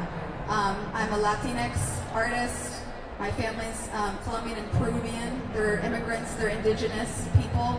So we've just dealt with a lot of those issues at various levels. I've been working in architecture and urban design for about almost 20 years in New York City. And I've built skyscrapers, I've done a lot professionally, but for me, the work that I'm most sort of committed to is my political and art practice, which most recently has kind of manifested as a project called the Cunt Quilt, or the Underwear Audit. So after the 2016 election, I started a national underwear audit to collect worn out women's underwear to sew into cunt quilts at Stitchin' Bitches. And the Stitchin' Bitch is like a craft night where I gather various people who identify as femme or feminists from across communities. It's open to the public, and we basically kvetch about our issues, but we also stitch all of these worn out women's underwear into this giant quilt, which we then bring to protests, various protests across the country, to demonstrate an intersectional women's movement. And the idea is basically, it's sort of about bearing our shame and kind of exploring, you know, what are the images and the imagery that we not only put close to our bodies and sort of consume as like an audience, but also, you know, how do we kind of return and recycle that image back out into the public? And I consider this project the official flag for the City of Today for Feminine Urbanism. And so essentially the cycle is, I collect the underwear through the U.S. Postal Service. People are sending their often very heavily soiled drawers through this very bureaucratic system and engaging in the political process. I then, bring them to the Stitch and Bitches, which are often very comical sort of adventures. Each one we have a different intersectional theme, so the goal is to basically try to get through as many of the issues that we're dealing with as possible, which it will never be ending. This is like an endurance project because, not only are we having to constantly endure this sort of cyclical trauma, but we also are having to somehow learn how to sustain our practices, whether it's your day job and kind of whatever abuses you're dealing with at that level, but also, by night, whatever your practice is. And for me, because I've kind of transgressed all of these crazy traumas, which I actually didn't mention that in college when I was an undergrad, I had a traumatic brain injury, and as a result had several issues from that, including epilepsy, and was told I couldn't have kids for 10 years. But I just had a baby about 6 months ago, and I'm very grateful for that. And I think the transgression that we can sort of overcome as a community is what marks us as a kind of unique moment in the cycle of feminism and in the histories of feminism. It's important for us to not only share these unique stories and make ourselves vulnerable, but also to reach out to others and build our community around that ethic. Thank you. Would you mind switching the slides for me, or should I sit there? You can sit here. Okay. Here, I just have to. Maybe I'll sit with you. Oh, you don't have to do that. Sorry. What?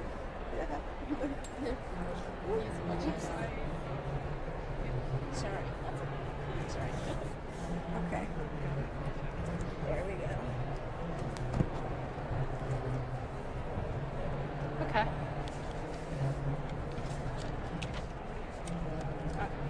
Cool. Hi. What should I do? Oh.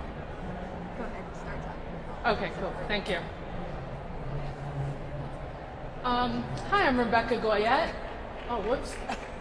Oh, I'm distracted. Okay, great. I started off as a painter and went to Rhode Island School of Design, was working primarily in painting and sculpture, but I noticed that all these characters were coming up in my work, and very sexualized characters. So after 9/11, I got a chance to actually join my first performance art group, the Missile Dick Chicks. And that was really a stomping ground for me to actually transition from working more as an object maker to then working in performance and video. The Missile Dick Chicks was an activist group that was formed around, it was an anti-war group, and all the women in the group were performing as rich oil women who were married to George W. Bush's oil friends. But I chose to be Becky Boom Boom, the Bush family cocaine dealer's wife, because I had a big truck, and discuss more domestic issues. I've been an educator as well as an artist for many years, living in New York City for over 20 years. So during the time where I was a Missile Dick chick, I actually experienced probably the most amount of sexual harassment that I've ever experienced while wearing a 2.5 foot long strap-on missile, because basically that was quite a provocation for men. It was a little bit sketchy to be out as a Missile Dick chick after 9 p.m. at night, because that meant there might be some drinks around, and men were extra threatened by our missiles and would grab them. And literally, if somebody grabbed my missile, it was like they had grabbed my breast. That's how it felt to me. So I was super interested in all of that, like the idea of being a chick with a dick.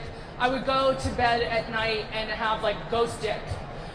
It was a very powerful feeling, and my work has been very phallocentric all this time anyway. So it was a multitude of things I learned, but the psychosexual aspects of street performance was really compelling to me.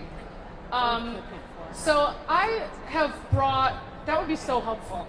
I have brought the aspect, oh, can you go back? Oh, that.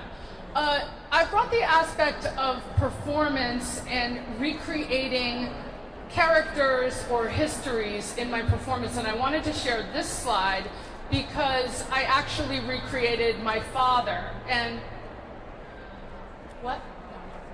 No, just tell us. Just say it. Just maybe a little distance from the mic. Like this? Yeah. Okay. So I actually recreated the image of my father and did an intervention that was actually quite personal. Is this okay? Oh. So what happened was I was having a pool party when I was in graduate school. I brought a bunch of friends from School of Visual Arts up to visit my dad. And I decided to make this beer belly, and I thought it would be super funny to dress up like him and do an impromptu video. He almost started crying, and it was basically like an intervention that actually got him to stop drinking about 6 months later. So he had a severe problem with alcohol. So I have enjoyed some of these aspects of the personal that mix in with the political in these works. So I developed a series that I call Lobster Porns, and in this series, Lobster Girl has a variety of sexual experiences in different parts of the world. I've made these in Greece, Oregon, Massachusetts, Berlin. I've made them in many different places, but this particular one here, Fuck Platter, was made in my studio in Brooklyn. So I got interested in lobster because I'm from New England originally, and lobster, of course, is considered a delicacy there, but it also, in the Puritan times, was considered a strange food. My great-times-8 grandmother was hanged as a Salem witch, so I had studied that history, and then I got involved in learning about how lobsters have sex. So the female lobster is the aggressor at first, boxes the man down, and then in order to have sex, she has to molt her whole shell off, and the male lobster has 2 dicks that he can stick into her flesh anywhere that he wants to. So that became super interesting to me because that created this tension between me as a dominant and as a submissive. And I was able to experiment with my character in ways that I did not feel I could experiment in my real life. So Lobster Girl has always been a bit of a step ahead of me. Getting involved in orgies, love triangles. This is when I shot a film in Greece called Lobster Puss, Lobster Pussy, and I got a bunch of Greek men to join me in a lobster porno with a bunch of double-dick Speedos. So this film, Masshole Love, centered around when I had been molested as a cop when I was 12 years old. And so I actually did that as a historic recreation of that moment. And after that moment that opens up the film, you see that I get involved in sexual experiences as this kind of furry version of myself as this lobster character. Ghost Bitch was a film that I made that discussed my ancestral trauma because, as I said, my great-times-8 grandmother was hanged as a Salem witch, and that's really, like, talk about misogyny. I mean, I actually re-performed the hanging scene as an aerial act. This is where I re-performed Golden Showers, where we peed on my Donald Trump character, and I got a group of queer witch friends to help me do that. My latest film in Berlin was Crustacean Temptation. Can I just have one more minute? So recently I actually was victimized by domestic abuse myself, actually this past October, and I'm starting to take my work into the direction of more direct engagement. And so I'm starting this purple lipstick project where survivors of domestic abuse can join me in the creation of making art and discussing their stories while we do things like Stitch and Bitch and drawing sessions and writing. I found it really helpful because I just recently joined a writing group of trauma survivors. So I think that the blurring the line between art and social services has always been a part of my work, but now I'm actually going clearly more into that direction, just out of my own need for that kind of support and to be able to give back and give that support to others. I'm also going to be tabling over there until 4 o'clock, so you can join me if you want to talk to me further there, and I'll be sharing samples of my work. Thank you. I'm going to switch with you. This was going to switch. Is that okay? Office.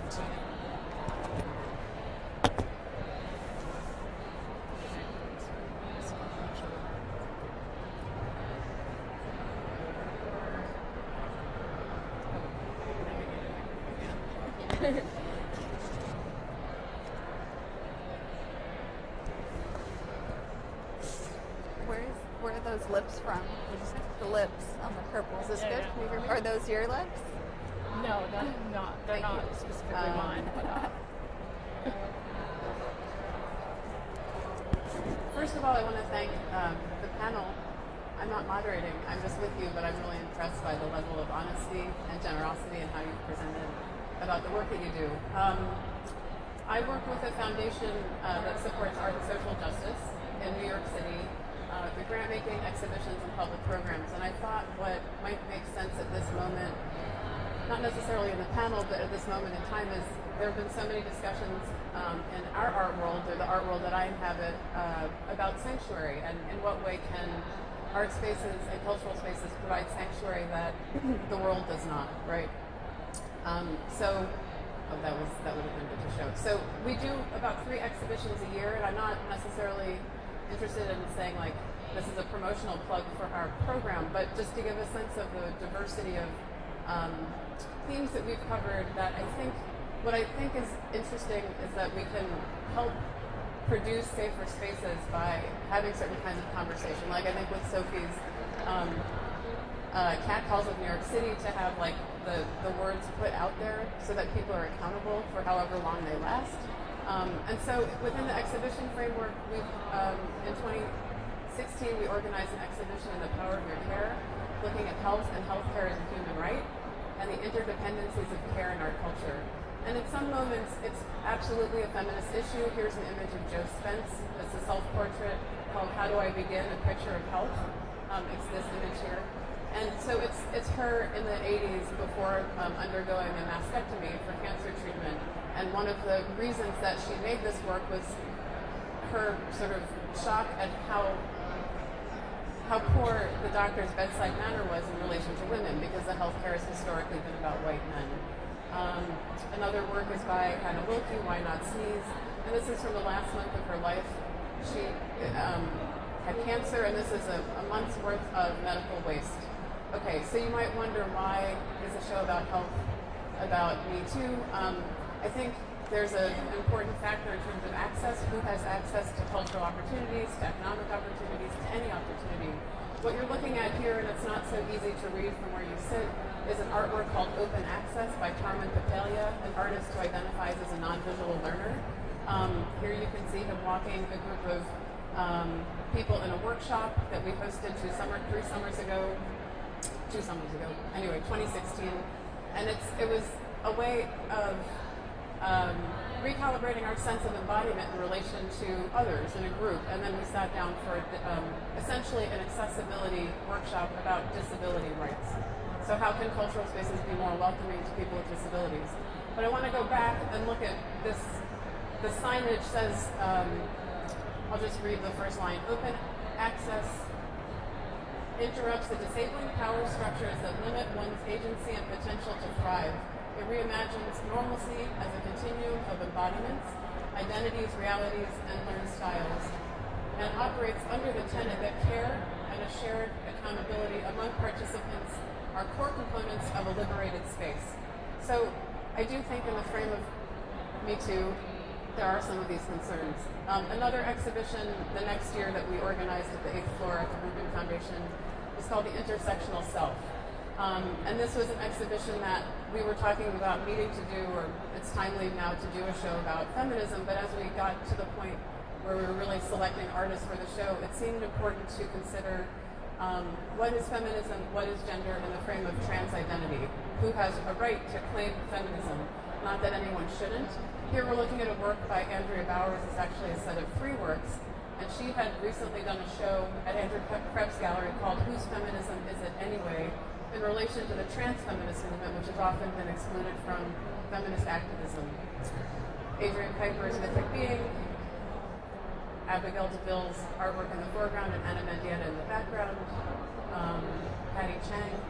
What I wanted to mention is in the program side of things, we try to organize the most interesting work we can, and we brought together a panel with Aliza Schwartz and Emma Solkowitz to speak about consent and dissent, personally, professionally, etc. And here's Martha Wilson, who was in that exhibition as Thump, or Martha Does Donald.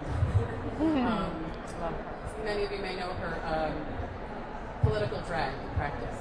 Another exhibition which we did not curate, it was organized by Visual Aids in 2017, was titled Voice Equals Survival, organized by 2 guest curators, Adrienne Saldana and Claudia Carrera. And the exhibition looked at the history of the AIDS movement and the activism surrounding it that provided certain tools for activism, right? So voice as a mode of survival. Here we're looking at a still from David Woodrovich in Silence Equals Death, which was directed by Rosa von Pranem. And this is an image from a similar, it was like a scrolling film series, Marlon Riggs' Tongues Untied, which is about disclosure in the gay community, specifically for men of color in the 80s. And then there was a listening area where one could listen to the archives of David Woodrovich's life, from his phones to answering machine to recordings that he made, with understanding that AIDS would take his life. And then just briefly want to touch on a few examples of grants that have been made in the last few years that address different gender equity issues, I think. Looking at we were going to have a panelist, Roxana Fabius, who runs AAR Gallery, so I thought it might be nice to include an example of their work. That's a gallery that was founded by women for women and continues to emphasize women artists or women identified artists. I think the language has changed recently. So this is an image from a show last year, The Dialectics of Engagement, Do We Exist Together? But we recently funded an exhibition that they're doing, the Scalability Project, which is about bringing feminism to a kind of larger scale, a larger public scale. Another example is Anthology Film Archives. For the 2nd year, we've supported the Cinema of Gender Transgression on trans film, so that happens in April. And Leslie Lohman Museum of Gay and Lesbian Art, we've supported for the last 2 years the Queer Power Window Project. So it's like a public artwork. Last year it was Silence Equals Death by ACT UP, and this year it's Fierce Pussy, and it's a project that, the title is And So Are You. So it's hard to see this, but it's still up on, I think it's Grand and, what street is that? It's near you. Where is Grand and Worcester. Grand and Worcester Street. But it says, I am a queer, androgyne, feminist, tranny, top girl, dyke, and so are you. There are a list of terms. So the idea was to kind of flip the pejorative into something more empowering. And I want to mention a couple, 2 more points. Working Artists in the Greater Economy, WAGE, is an organization that was established by women. There's a Womanifesto that started it. And what I want to say about that is it may not seem like it's directly linked to Me Too, but I think that it gives artists tools to advocate for themselves in ways that are meaningful, even if the baseline, the sort of minimum payment is not major or life-altering. It does give tools for advocacy for oneself as an artist. And then the last organization I wanted to mention is Give Me, which is a dance company founded by Gina Gibney. Since 1999 or 2000, they've organized resources for survivors of domestic violence through dance. And I think that's an important point because we think about social practice in the visual arts, or at least I do, and it's really important to look at the performing arts and diverse art forms where I you can see models for social service, used within an art form to really make a change. I'll leave it there. I think I'm done. Thank you very much.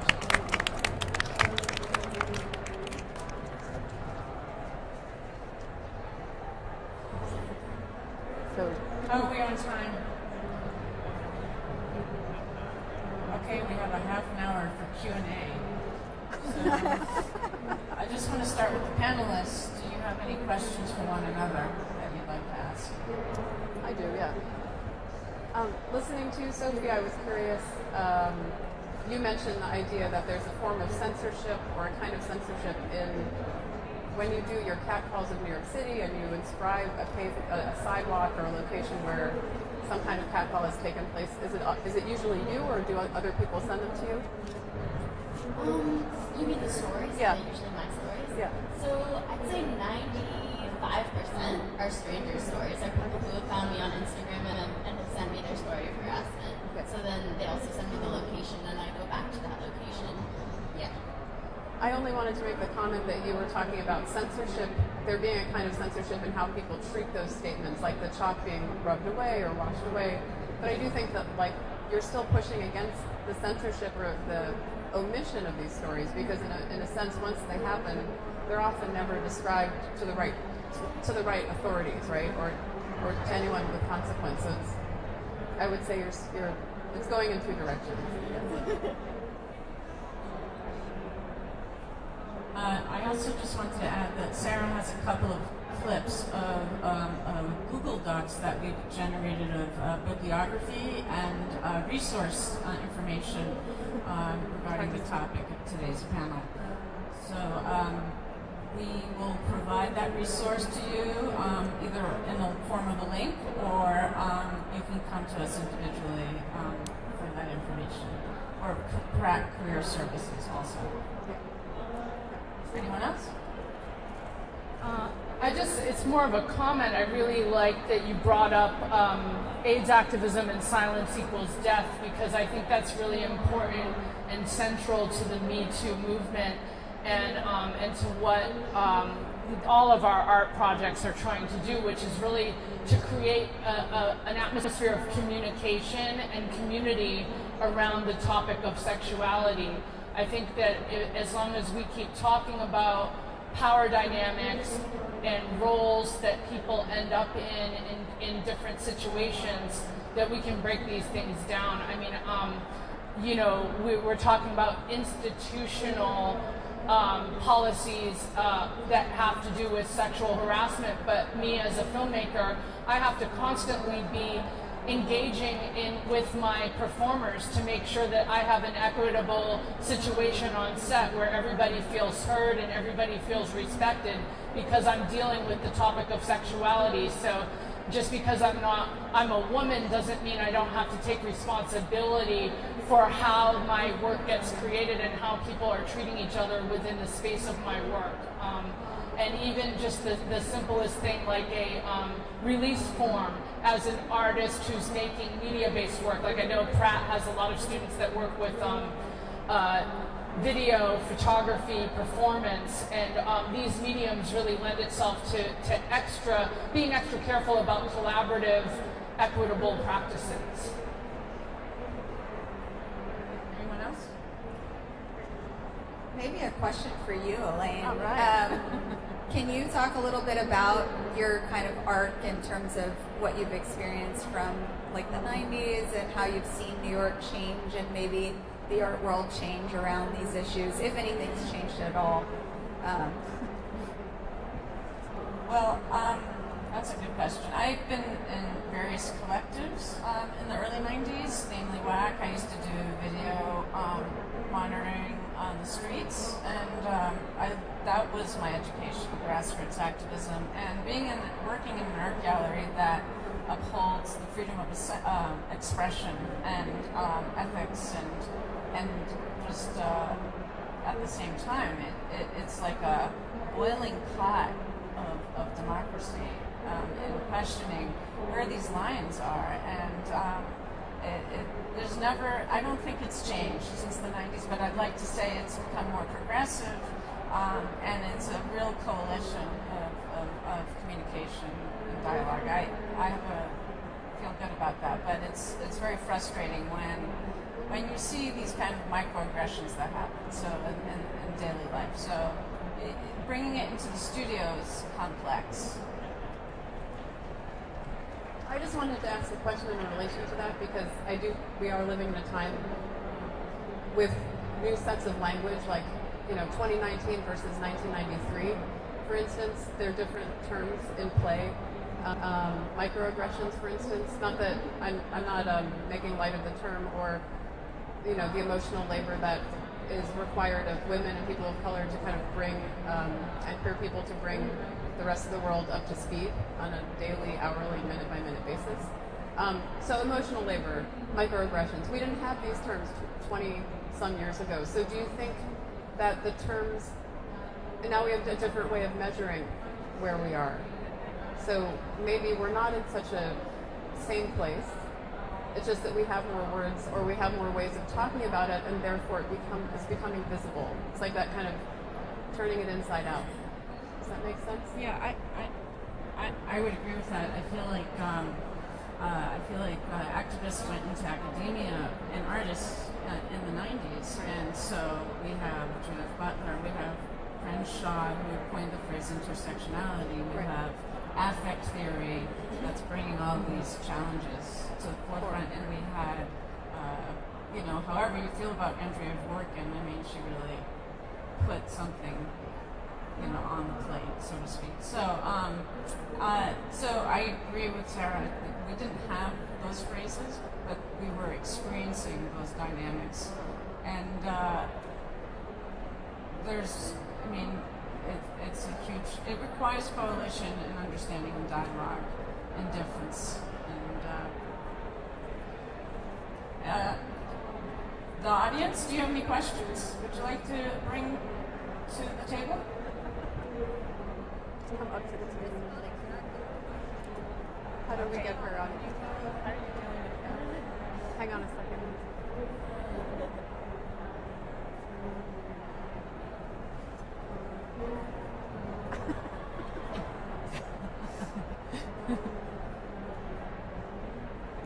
We're still here.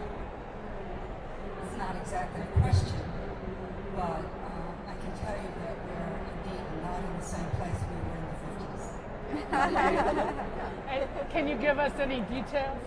Yeah, can you say something more about that? No? Well, everything goes. For one thing, we would never have a discussion like this. Never. Right. Everything was so underground. At least things are in the open more and more and more now. You're on camera. The camera. This is the camera. Yeah. The camera. But if you see what I mean,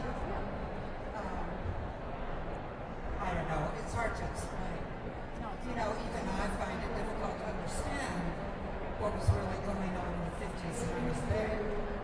How blind we could have been to so many things. How ignored everyone was about so many things. And that's no longer the case. Things are more in the open, brought to the front. You feel somewhat safe in talking about things that you want to before. So we've come a long way. I would certainly agree we have a long way yet to go. But don't think there has not been progress. There's been lots. I think.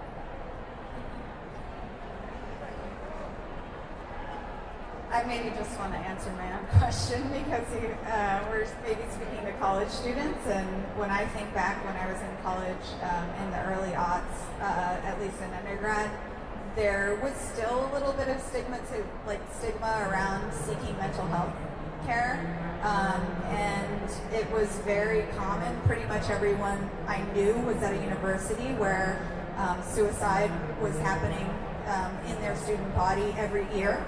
So I definitely have experiences with depression and anxiety as a result of these issues I've had to navigate. And so I'm not sure what it's like to be a college student now, but I should say that, with the learning of the language, and for some people, English is a second language, but that also means the culture is a second culture.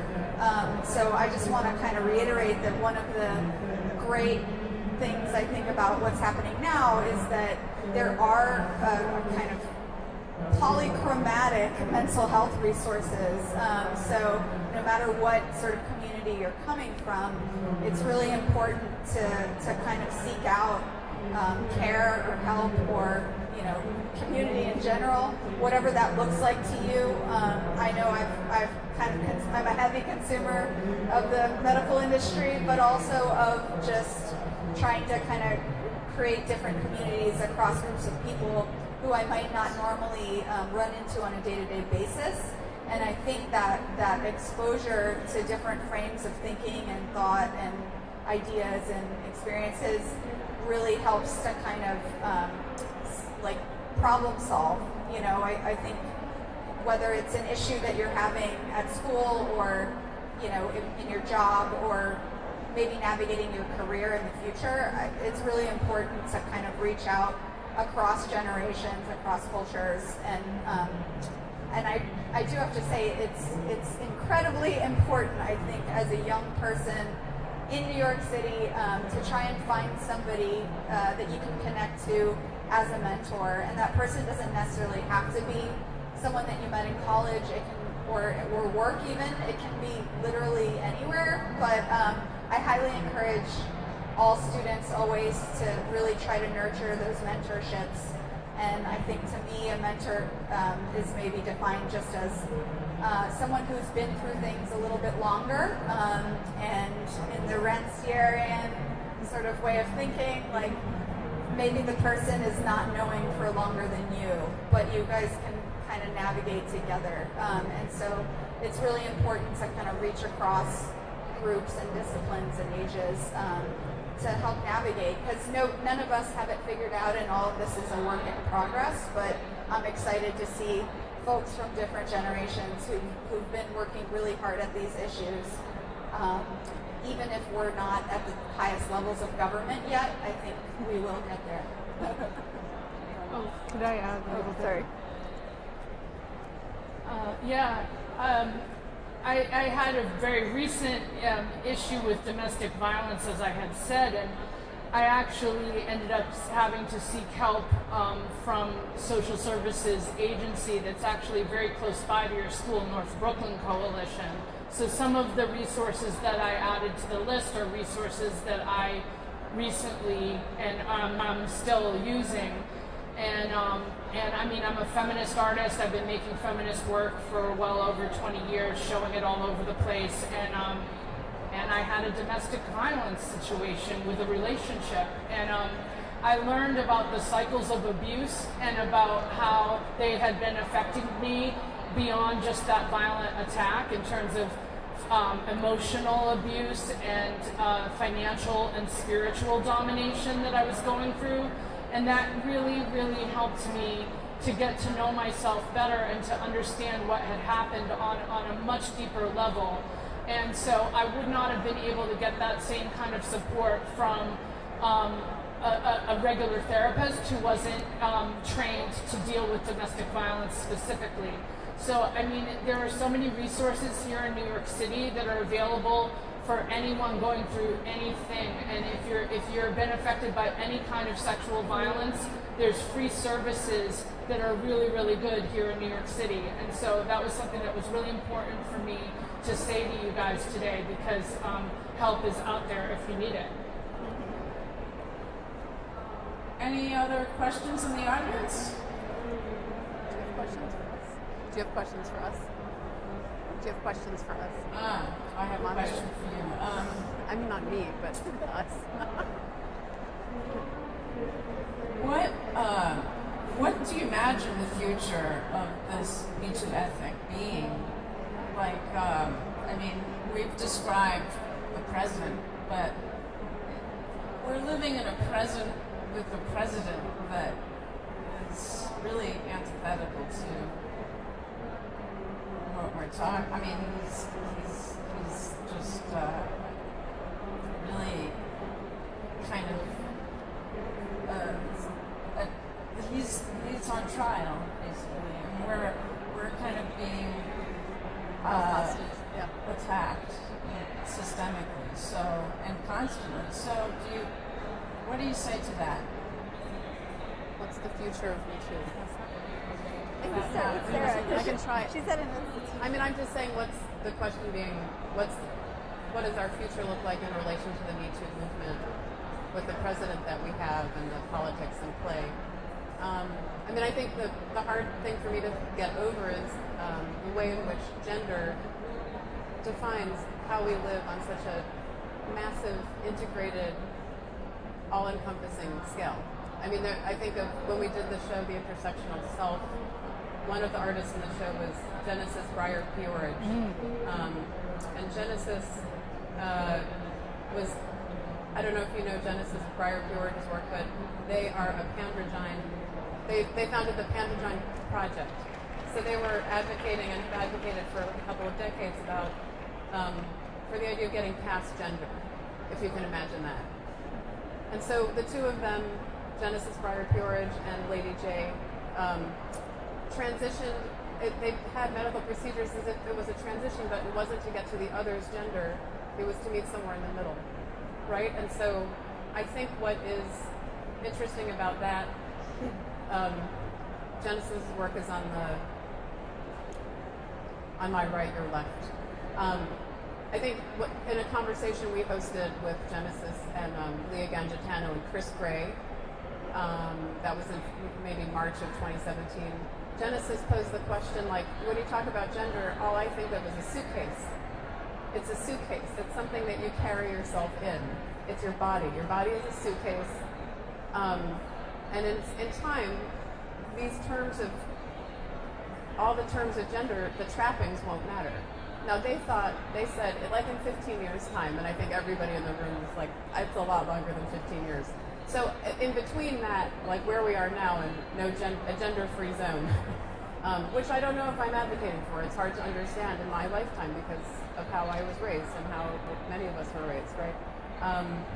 Is that there just have to be more choices all the time, and there has to be space for criticality and for assistance, for help. Like Coralina was talking a lot about medical resources, the idea that if someone's raped or someone's harassed in a way that is physically or emotionally damaging, that there's a space to get help. If it's in the workplace, in a school, at home, wherever, on the street, right? So that's what I would imagine, but it's very hard to describe, right? It's kind of like what you were saying. It's hard to describe what's the difference between 1950s and the current moment because it's so entrenched. Sorry. Yeah. I guess, I think a lot about our president and the current situation, and obviously I don't have a lot of perspective being a college student and being young, but I think that was more of a jumping off point. At least I'd like to think of that as a jumping off point for a lot of anger and rage and momentum. So I think that in general, things like healing and progress aren't linear, and we kind of move back and forth, and something like President Trump should be seen as kind of momentum for our rage and a way to move forward and get past that rather than a stumbling point. Right on.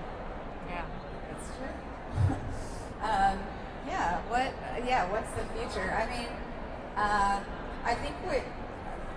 I'd say one big thing that I've noticed from students, I'm a guest critic usually at different institutions in architecture and art, but if I follow the arc, in finance they try to do projections based on the metrics in the past, and I think I think about my engagement in institutions, I think everybody knows that people are getting more engaged politically, certainly.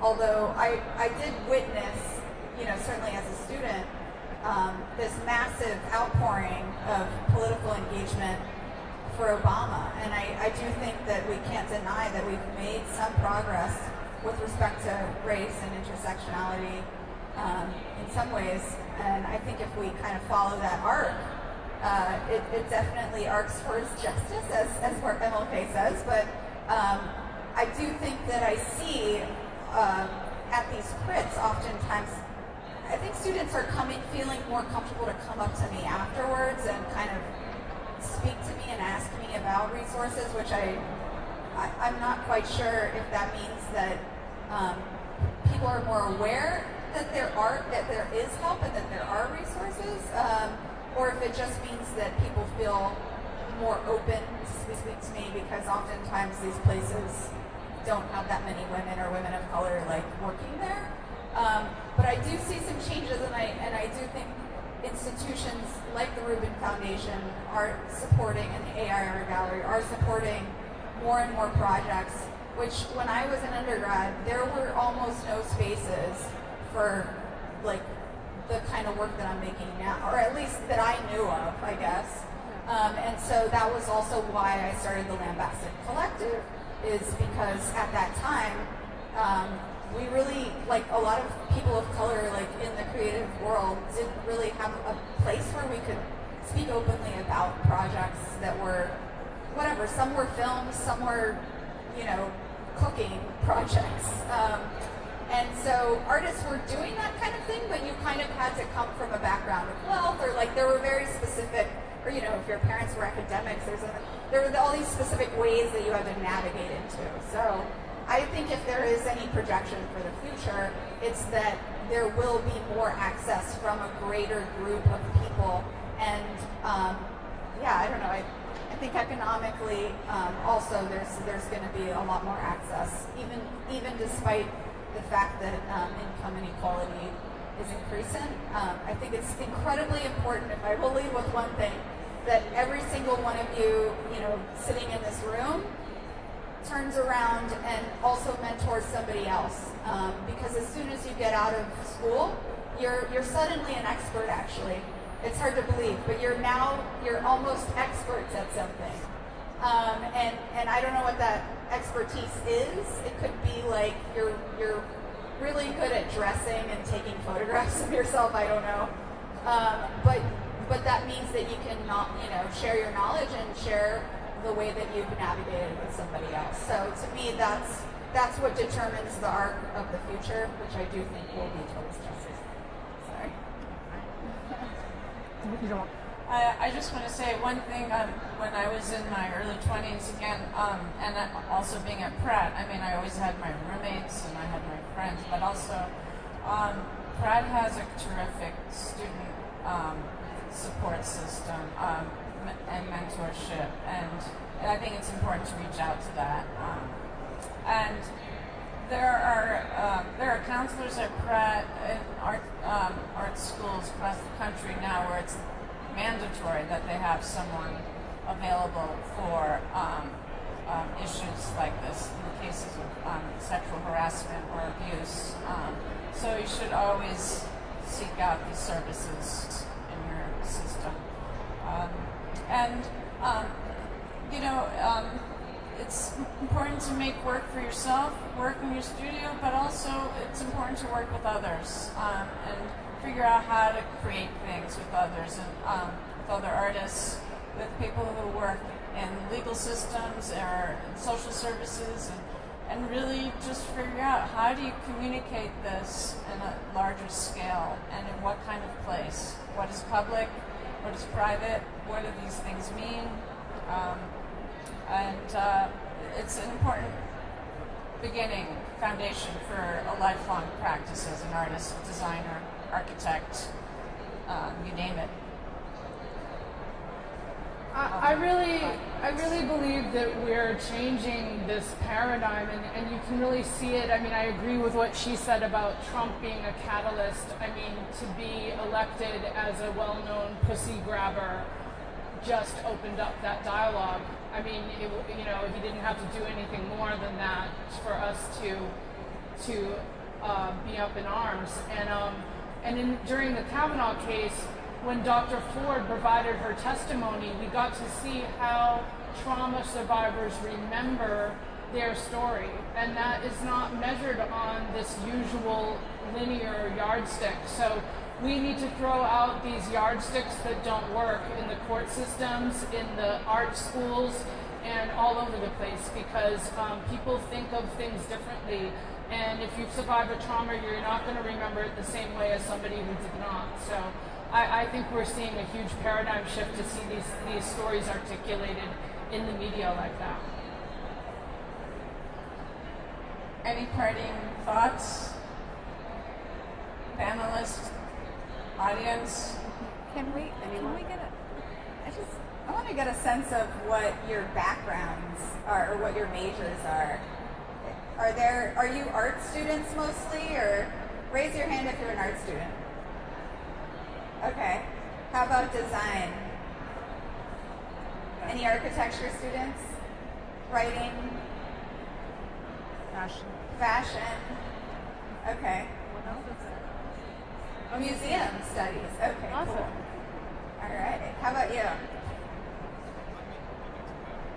Oh, okay. All right. It's on the next well, panel. anyway, just curious. Well, I think we'll probably just wrap it up.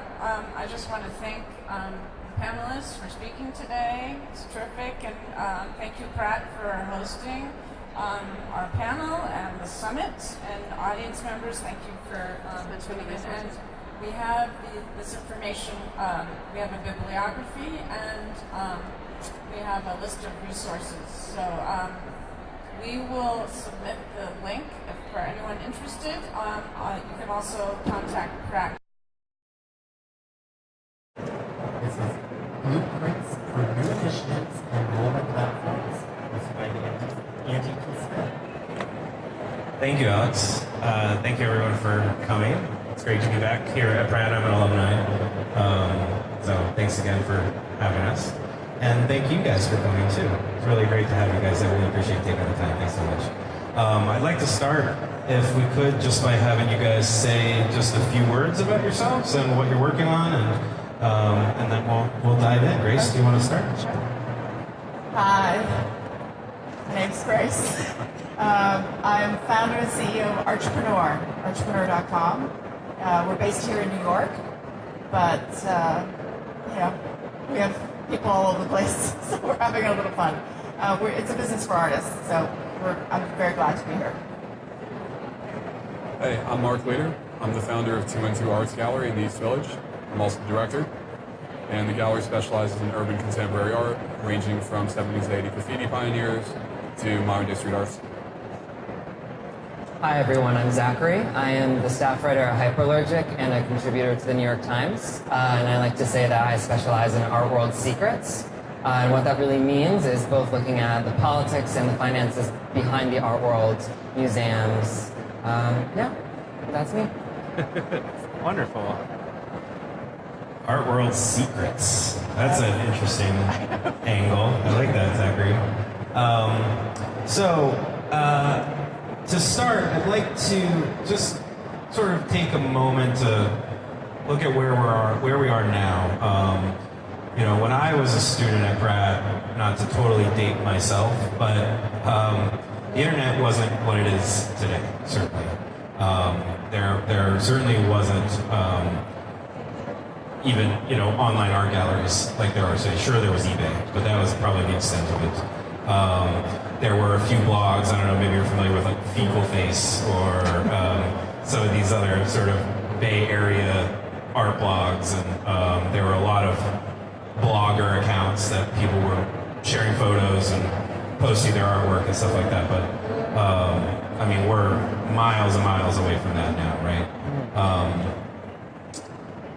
How can artists today, students, aspiring artists, prepare themselves for a successful career with the digital age in mind, moving away from sort of more of a traditional, you get a physical studio, you get a physical gallery show, you build a network of people in real life at cafes, at coffee shops, at other galleries, so on and so on. But so these days, I think it's a little bit different, and I think you guys probably know a bit about this. So maybe you can start by just giving some advice to people based on your experiences. Happy to start. Sure. Yeah. So I feel very passionately about this subject. Ever since I was a little girl, I've always wanted to be an artist. I'm surrounded by family members who are artists, but I took a different path. I went to business and was in business for about 20 years. But I never lost sight of the artistic side. So a few years ago, when I worked at Nielsen, I worked very closely with filmmakers, authors, TV pilot people, and all sorts of musicians, because we were building a business in that area. Really felt sensitive and learned a lot about the creator's plight in all different ways. Protecting their work, presenting themselves, building networks, and trying to sell their work. And that was the first time, I would say back in 2009 when I became sensitive to it. Since then, I've interviewed hundreds of artists, companies, nonprofits, and the core thing that's really critical to success, in our opinion, is the knowledge of the business side of your creative work, right? So the creative side, absolutely very important. You have to work at that discipline. But just as important is for you to understand the business side of art, right? Understand what's happening in the marketplace, who are the key players, what's the competition doing. In your case, it could be a firm, or it could be an individual, or a set of individuals. But you have to know what's happening in the marketplace. Understand how you're going to sell, how are you going to get a job, whatever it is that you define success to be. You need to understand what's going on in the marketplace. So on our site, what we try to do is help you walk through that journey and help you define what success means, because everybody has a very different definition, whether it's fame or fortune or learning or whatever it is. And once you define that, you build your assets, your career assets around it. So it could be your resume, your portfolio, your network, the people you need to connect to, et cetera, et cetera. And you can have multiple goals, but it's important to walk through that sort of multiple sort of facets of the business side just as importantly as the creative side. So that's, I would say that's the most important advice for creatives today. So just to expand a little bit about what Grace said, one of my artists has a saying, every artist is a small business. And as such, you have to treat yourself that way. You have to have social media accounts in place, Instagram, Facebook. You need to have a website. And it doesn't really have to be a fancy website. You can do Squarespace, you can do Wix, you can do anything, but it should look professional.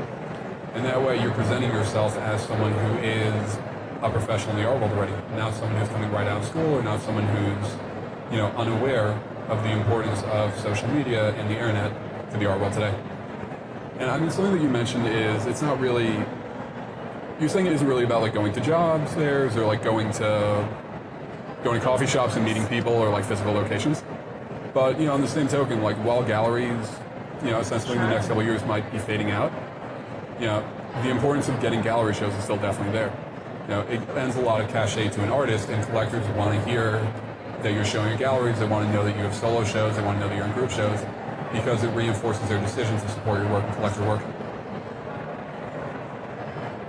Yeah, and I would have to agree that every artist is a small business. But also I think there's so much more than that. Not, of course, just a creative person, but I think when we talk about artists and talk about how they use media, what is your medium is a typical question. There's a reason why that word is the same for journalism and for, on your side of things, PR, right? You have to have social media, but you also have to know how to operate it smartly. I think on my side of things, what we do see a lot is, unprofessional websites or sort of haphazard emails, and that really does reflect in terms of how do you be a creative person, but how do you also excel on the business side of things. And I think just to connect this a little bit to what we were talking about before, or what you mentioned about the blogs, I think that there is a connection between where we see the media for journalism and also the media for artists, and how to get ahead and how to succeed. So, yeah, we don't really have blogs anymore. We don't have widely read blogs. Hyperallergic is probably one of the few. But you also have to remember, we're talking about new media or new ways to get through. Hyperallergic is 10 years old. This is our 10-year anniversary. So even that idea of us as kind of up and coming or new, or, this really buzzy word of disruptive, isn't necessarily true anymore. So I think that the bigger question for the art world or creatives is, how do we return to that idea of disrupting? Is it even possible anymore in our current landscape? And I don't really have an answer to that question. I don't know. People are really working through it. So I'd also be interested to hear what you all have to say about that. Yeah, I think that is an interesting idea. Like, what is disruptive these days in journalism, in the art world, in business, even? Just briefly, I saw the co-CEO of Warby Parker speak last night, Neil Blumenthal, and their big break was PR, and they positioned themselves as a fashion brand, as sunglasses, and they were all of a sudden, within 3 weeks of opening shop, were featured in GQ and Vogue and maybe another, and met their year's sales quota in 3 weeks because they positioned themselves as a fashion brand with a fashion PR agency, which I think is really interesting. And I think, to your point, I personally have a bit of a reluctance with the PR industry. However, they are professionals and they know how to use the tools that we all know are super important to being an artist and being a self-employed business as an artist. One thing that I was thinking about too is this idea that, I mean, and maybe Mark, you can speak to this, because you have a brick and mortar gallery that simultaneously sells artwork online. And I think we are sort of hitting this moment with, sort of backlash and sort of ideas around data, privacy, and social media, and the addiction to mobile. That there is maybe this sort of resurgence happening where people want to connect in real life again, but also want to have access wherever they are. How do you see that playing out in the future, this balance of having brick and mortar experiences versus wanting to be able to click through and purchase whatever you want right away, and the brand and the cachet that's associated with that, like you said, as far as like right now, collectors want to know that you've had a show. They want to know that you're out there in the world. But how do you see that playing out? How do you see that shaking out? So something that you and I talked about before we sat down is I believe there are going to be fewer art galleries going into the future. Pretty much the art industry has remained the same for the last 110 years. There have been galleries and there have been artists, and the galleries sell the work. But it's not really like that anymore. Because of Instagram and because of the internet, collectors have unparalleled access to artists that they never really had before. So in a way, galleries are competing with artists unless they're willing to work with them. Galleries present a different experience for people. They present curated shows, they present solo exhibits, they present things that artists might not be willing to do, in-home installations, whatever it might be. So I read an article recently on ArtNet, which was pretty interesting. It was called How to Run an Art Gallery, and this guy put out 2 books on it. And then after 2.5 years, he actually closed his gallery. So the entire premise of the article is him complaining about how social media and the internet have been difficult for his business because he is not it, and he's found himself in competition with artists and other galleries who are. But, the truth is, for the galleries who are embracing it, it's helping them. They're being able to reach audiences all over the world. We send work to pretty much 40 different countries, and without the internet, that really wouldn't have been possible for us. That's interesting. Do you have anything to add to that, Grace? Or? I have a question for you. Sure. So how do you deal with folks? I keep hearing that the younger folks, the millennials, buy art differently. So they don't go to the galleries anymore. They may go to a fair.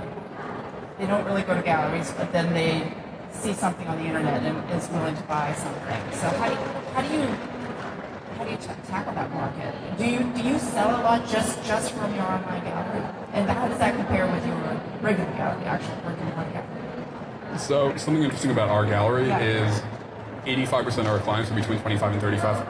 So we're really tapped into the millennial market.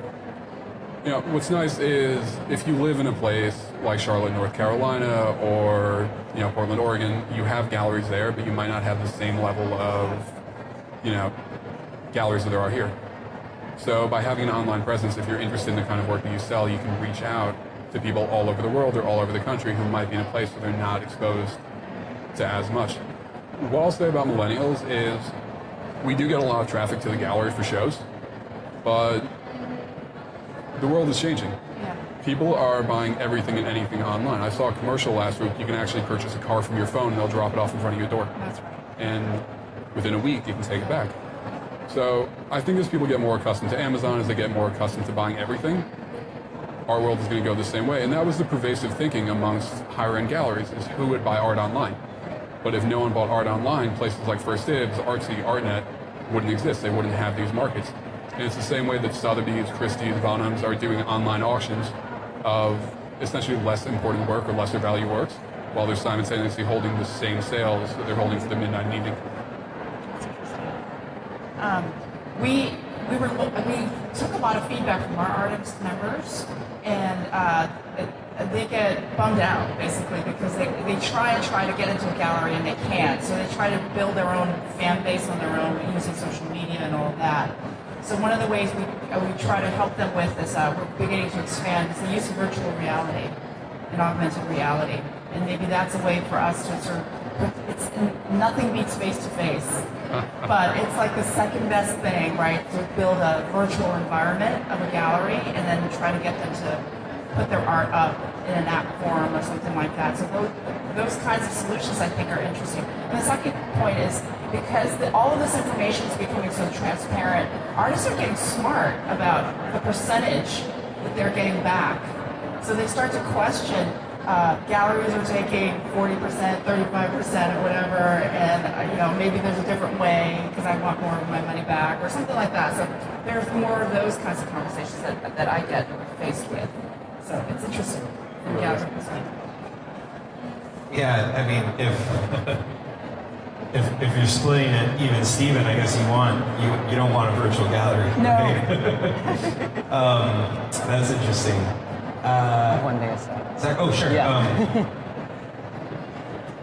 I think that the question of using the internet to sell art, both for a gallery and an artist, is really a double-edged sword. I think for a lot of communities, a lot of especially queer artists, they see Instagram as a way to reach out directly to not even their fan base, but really people interested in buying their work. I know a lot of queer artists that have specifically used Instagram. They have no gallery representation, and they are making a living doing that. On the other hand, I don't know necessarily if the sales data has really meted out whether or not these new innovations in augmented reality like Artsy has, or directly selling online necessarily works on a grander scale, right? Because we have to remember that this whole industry is, there's small galleries, mid-size, bigger galleries, and for artists too. One of the things that I come across, it depends on an artist's scale of ambition. If you want to get into a museum, the research that I've seen says that you need commercial representation. And so it really depends. It depends on what you want. But at a certain point and at a certain level of ambition, the realities of this market, that it's driven by millionaires, maybe billionaires sometimes, just high net worth individuals they're called, does put a damper a little bit on our expectations of the future. But I do think, that being said, with artists that are looking to get a little bit of currency, a little bit of their living out of their art, I think that the internet is a great solution and a great way to do that. So, can I add one thing? Sure. So just to add one thing in the perspective of advice for artists, I always tell artists the same thing. They should be selling work independently. They should have a gallery, and they should have an active social media account. And when you combine the three, that's when I think you can really be successful. Because we're just kind of getting out of that age where galleries are giving people their full living. Having something to supplement it really does help. Yeah, that's great. The trifecta, if you will, right? Zachary, I want to ask you this sort of same question within regards to aspiring writers, journalists, art critics. One thing we mentioned earlier was sort of recent layoffs at BuzzFeed and Vice and sort of the media industry in general is, I think, in some ways trying to figure it out and trying to disrupt what we have, sort of the subscription advertising model. So if artists can make a living through Instagram, what is the equivalent for writers? Are you obviously you can get published in a journal or a publication online or in print and have that same sort of credential and cachet that you might as an artist in a traditional gallery would. Do you equate, like, say, Medium and engaging on Twitter for writers as Instagram for artists, or is there that avenue for aspiring writers to build their work in that regard? It's a complicated question. And again, I think it works, as with artists, on different registers. It depends on what you want, and there's no wrong solution. If you want to be in legacy publications like the Wall Street Journal or the New York Times, then your career path looks a little bit differently. If you want to be a writer for ArtNet or Art News or the art newspaper, your career is going to look different. Speaking from my own experience, I come from a background where I studied art history and political science. So the work that you see me doing online and in print is between those two. And that's a little bit different from what a lot of art publications do, which I think is changing though. I think more and more, especially under Trump, of course, you see a lot more journalists looking between art and politics and culture and entertainment, which I think is great. Answering your question more directly though, the equivalent for social media for a journalist would be subscription platforms. So there are actually a bunch of journalists that are using email subscribing bases, which I can't name off the top of my head for whatever reason right now. But they're using them and they're really successful, and that's become some people's full-time jobs. I think also podcasts, of course, have become huge. People are doing that full-time now. They're getting ads from Squarespace, from, I don't know, what else do you hear all the time on your podcasts? But yeah, there's a lot of different avenues, but I think in order to have a full-time career as a journalist, I don't want to say it's as difficult as having a full-time career as an artist. It's probably a little bit easier. But you still do have to kind of jump through hoops. You do have to, I don't know, it's a thorny path. Yeah. Yeah, please. So, writing about art is something that I really support. So this is not a commercial in any way, but Art Business Journal is something that I created to give that first experience, right? So we pay $200 an article, and you can submit, propose an idea of what to write about in the fine arts market, and we get you published. And the journal itself, I'm really shocked. We have no advertising, and it's all word of mouth. It's now grown to like 1 million unique visitors. I'm kind of crazy. I was like, are you sure? We checked the analytics. So there is a thirst for this kind of writing, which is analyzing art, talking about artists, interviews with art professionals, galleries. People want to read about it. So if you find journals like mine or other sort of beginning journals, maybe they'll give you a shot and you start to build a portfolio of the writings, and then you can graduate to a Hyperallergic or New York Times or something like that. But we want to provide that sort of that first leg up. And so these kinds of journals, I think you should do the research and try to find out who would be willing to take you on as a writer. So you build your portfolio of writings. I should be a better spokesperson for Hyperallergic and say that we actually do have an open submissions platform. So you can find that on our website. And you can submit. I mean, if anyone has questions about pitching us, you can always ask me now or later. Totally open to it. And We have review meetings twice a week. We listen to every single pitch.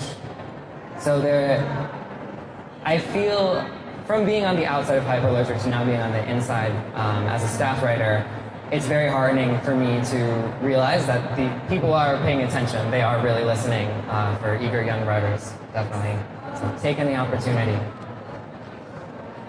I think that's a really great point, and that I think from the outside, it often feels like a lot of these publications or galleries or websites are very elite and are very closed off. And I think, you would all agree with me, and in my personal experience as well, that it's just people like us who are behind the curtain, and that you may not get a reply right away, or you may not get a reply that you wanted, but I do encourage people to reach out, even just to give praise and blessings. It doesn't always have to be a pitch. It doesn't always have to be a request for a cup of coffee.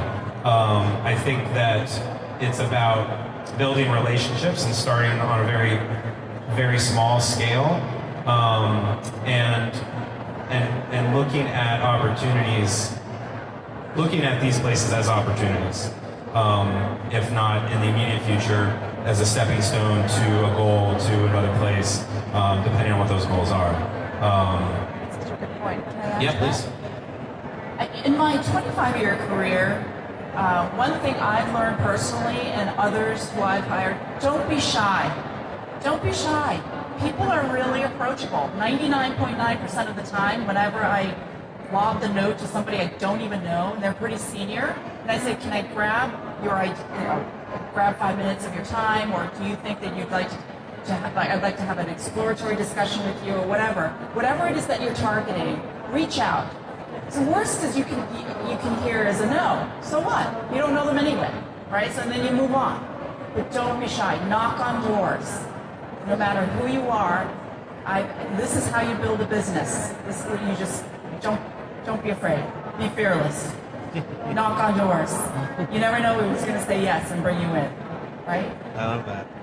Yeah, be fearless. I love that. And I'll say too, as a writer and for other writers here, I think we have sort of a perhaps side door access as far as, hey, would you be interested in doing an interview? Could I talk to you for this piece I'm working on? Hey, Cooper. And I think that people respond really well to that, because as it puts the learning right on the table, because you want to learn from these people, you want to connect from these people, and so I think that there is an opportunity there. Maybe you've done the same, Zachary, maybe not, but I think that as far as some advice, that I think that that's a really good thing to put out there, which is that we're all sort of humans.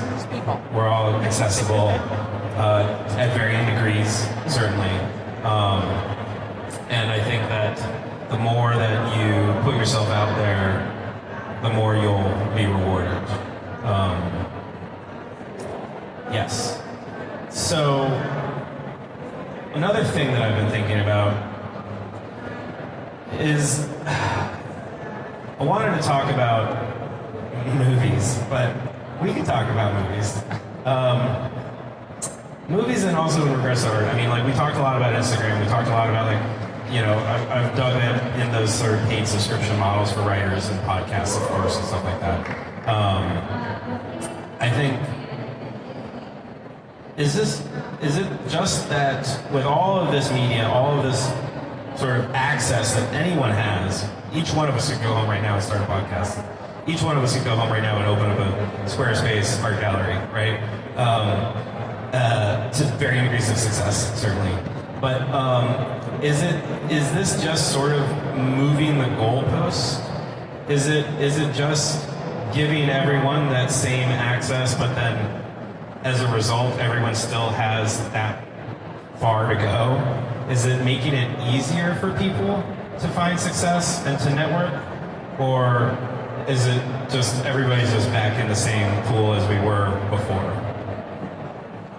Is that you got that? Yeah, I mean, I think it's a lot easier. Like, again, just to bring up social media, it's a way for people to reach out to a wide audience. One of the artists I work with, Emilio Ramos, about 6 years ago, he was a construction worker and went home, started painting, started posting his work on Instagram. And after a year and a half, that's in his full-time living. That's what it took. He put his work out there and people responded to it. And I think, yeah, everyone can start an Instagram account, everyone can start a Squarespace art gallery store. But if you have something special and people want to see it, putting it out there will help people respond to it.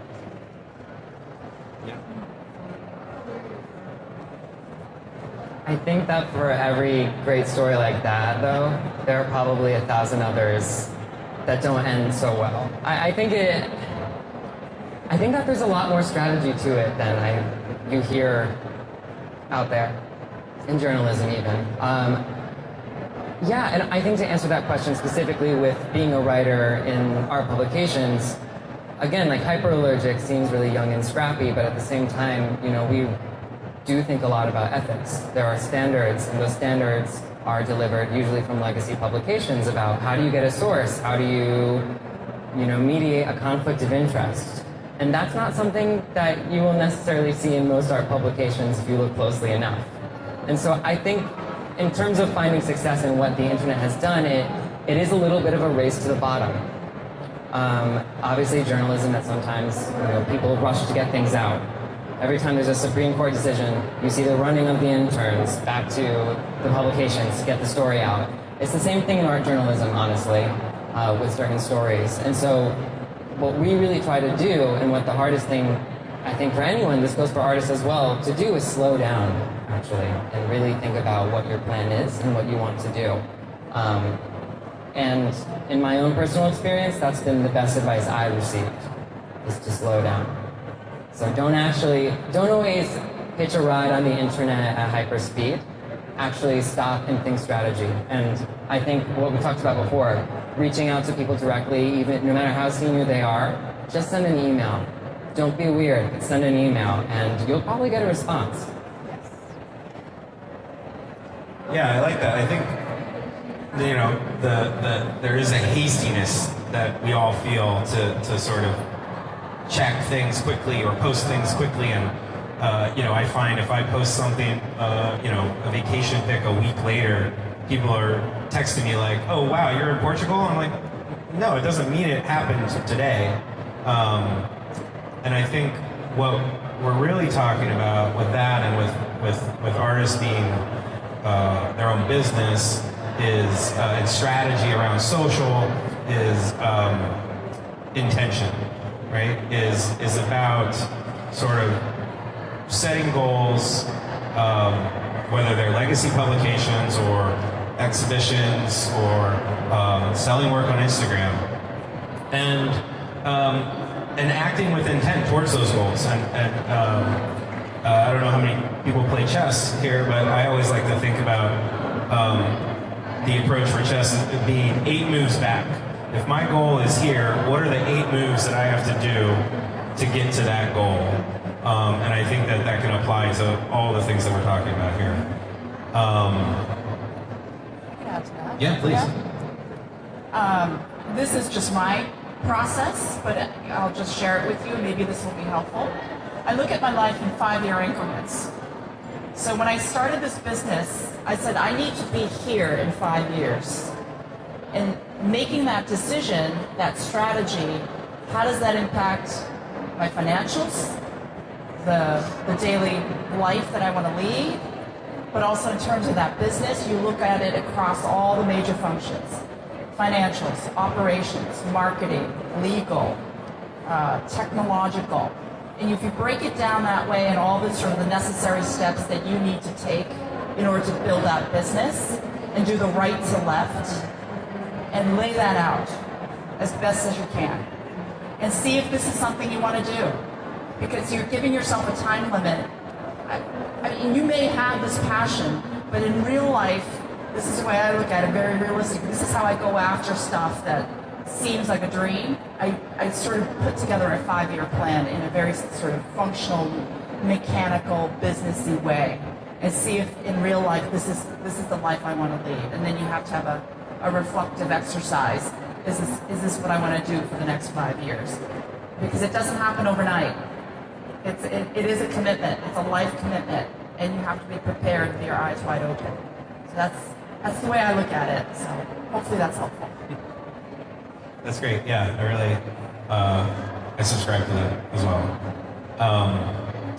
It makes me think about.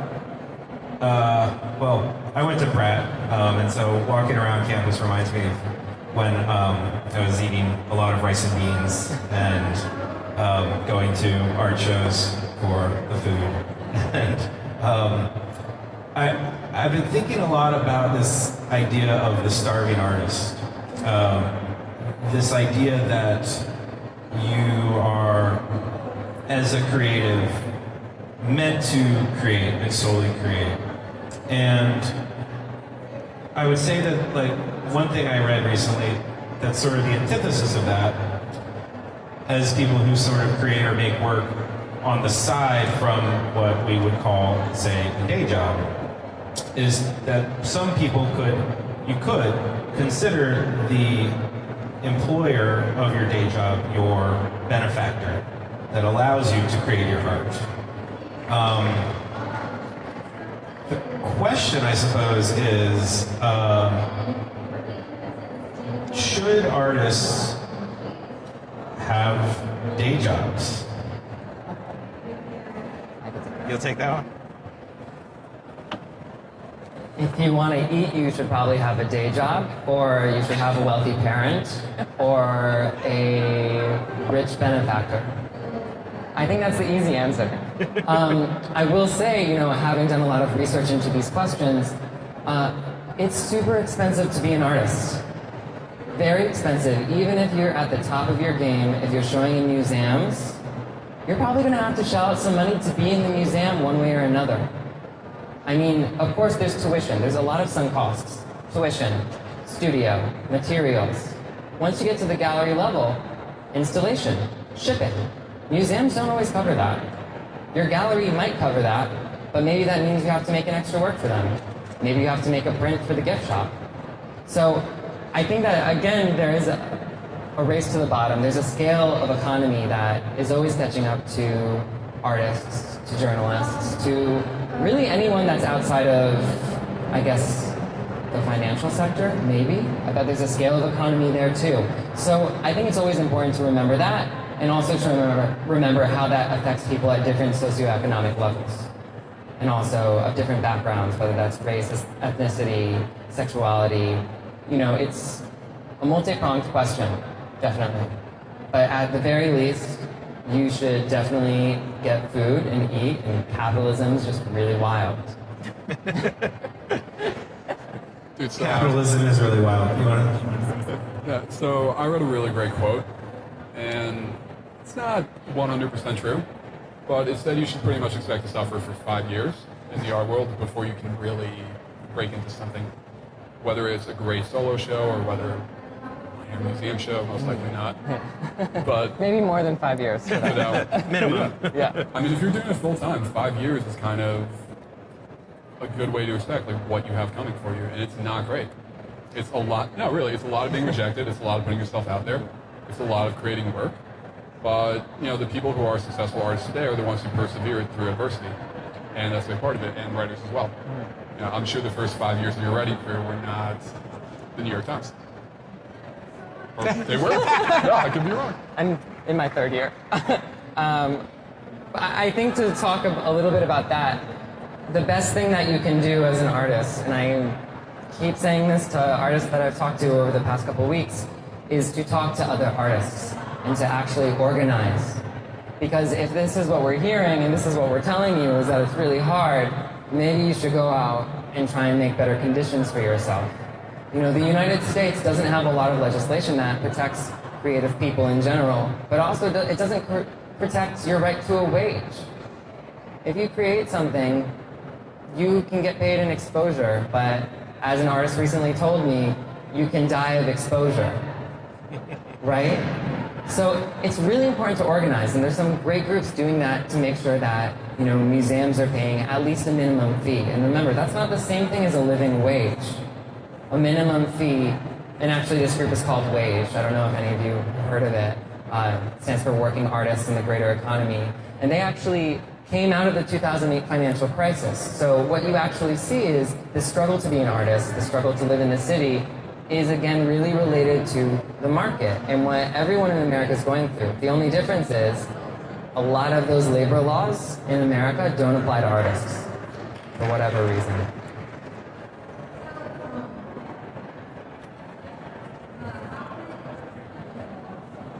So should we leave America? Is that? Honestly. Yeah. Yeah, I've done it and I've come back, but maybe it's time to do it again.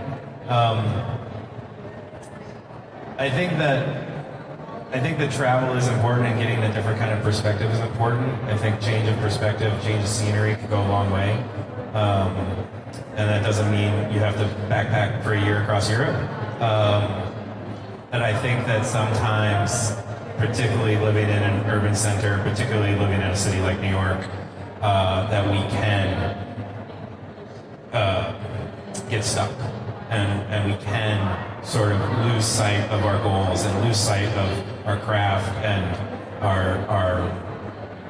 of why we're doing what we're doing.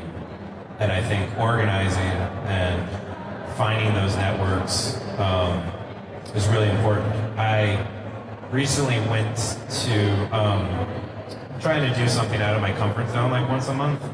And so there's this company called Working Not Working, which is sort of a social network for creatives and freelancers. And they host a monthly meeting, which in many ways is Creatives Anonymous. Everybody meets in a circle and we share. And everything stays in the room. And it's a really powerful experience. I've only done it once last month. It was a really powerful experience for me because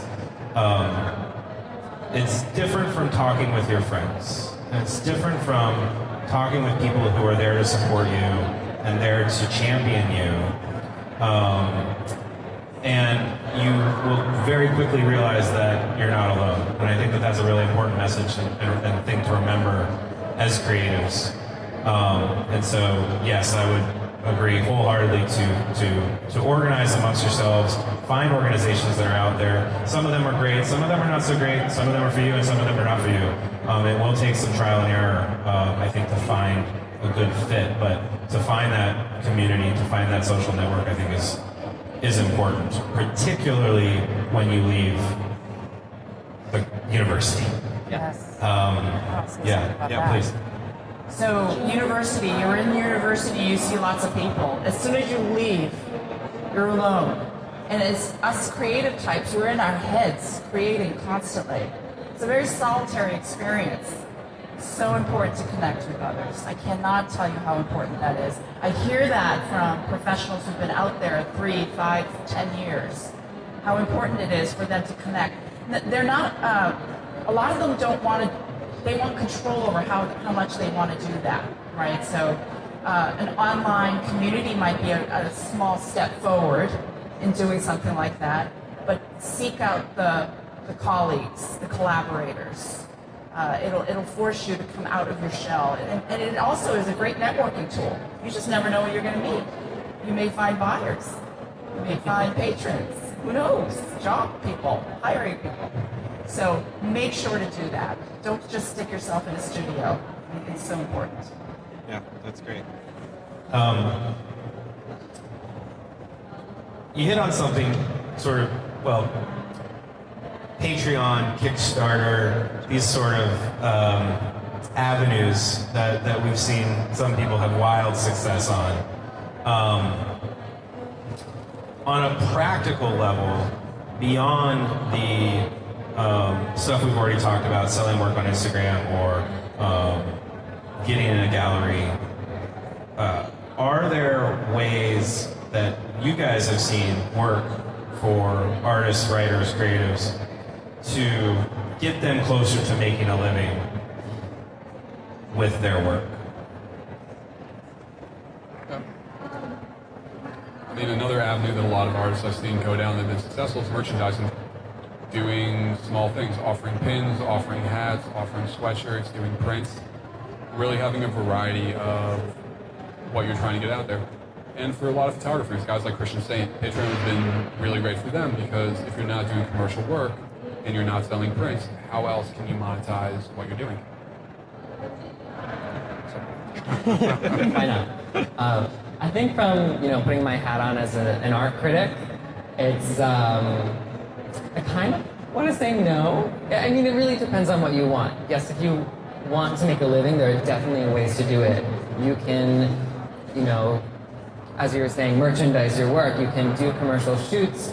I think it's really hard. And when I talk to artists, they say, when I need to do that to make a living, it affects my work. Because if I'm merchandising, that means I'm making so many editions of a photograph or of a sculpture, and then maybe people like it, which is great, and you're making money, but then you gotta make more. And so more of your time is going towards that than maybe whatever your theoretical or, again, critical perspective is. So I think that it's always really important to balance those things. We are in a creative industry. There will be some stressful financial days in the future, unless we organize. But I do think it has to be a balance between sustaining yourself and, advancing yourself. So I talk about this with our artists all the time, that they want to create, they want to be working on their art versus getting a job. So the way we support them is we have a job board. We carefully curated 1,500 jobs that's on there that are naturally attractive to this audience, and you can apply for those jobs. So if you're going to have a day job, maybe it should be something creative. Maybe you should use some of your creative skills so you don't hate it. That you're not an insurance agent, so it's something like that. So if it's something in the creative industry that you could sort of do and then allow enough flexibility so that you have also the fine arts career and trying to balance that, that might be another way to go at this, a very realistic way. So we do advise artists, if you're going to go after a job, go for something that you might be very, very curious about because it's adjacent to the work that you're doing. But just be prepared, this goes back to my business comment, the resume, the portfolio, the artist statement, how you project yourself in that interview situation. Make sure you practice and get the information because what you do as a creative artist may not apply to that job. So you need to do your homework. Like for example, if you're going to do a graphic arts job during the day, make sure you do that work to research that. Because the portfolio for that may not be the same as something else that you try to present to a gallery, for example. So that customization is very important.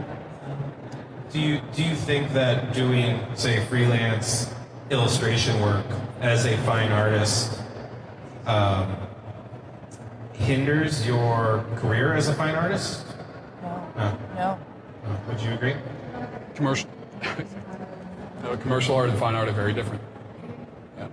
I work with someone who's been an illustrator for Disney since the 70s, and he has his commercial work. He did coloring books. He did every kind of product you can imagine for Play-Doh. And that's his commercial work, and the fine art that he does that we sell at the gallery is totally different. And I think you can do both if you want to. Why not? If I'm being honest, I would probably say, if I were in that position, or personally, let me back up. Personally, if someone does commercial and fine art work, I don't really care. If the work is good, then it's good, and I'm going to review it or I'm going to write about it in some way. There are definitely other people out there that won't feel that way. Honestly, if I was in the position of an artist, I would probably have a ghost name if I was doing commercial work and fine art work and wanted to be respected in both. I mean, authors do it all the time. Why not? I know of many artists who do that. Yeah, I know many artists who actually do that. Yeah. That's a really great advice.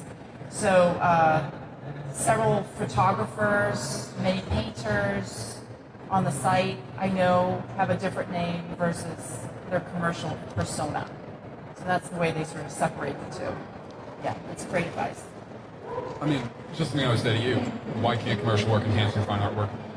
I work with someone who's been doing tour posters for Pearl Jam and Pixies for the last 20 years, and I think it plays a key role in his career and how people see him.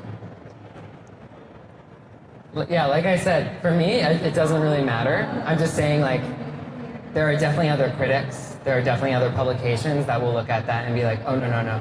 But at the same time, you know, there are artists who have designed posters that go into museums, right? There are I think there was a Rolling Stones exhibition about their posters. So it's not an end-all, be-all.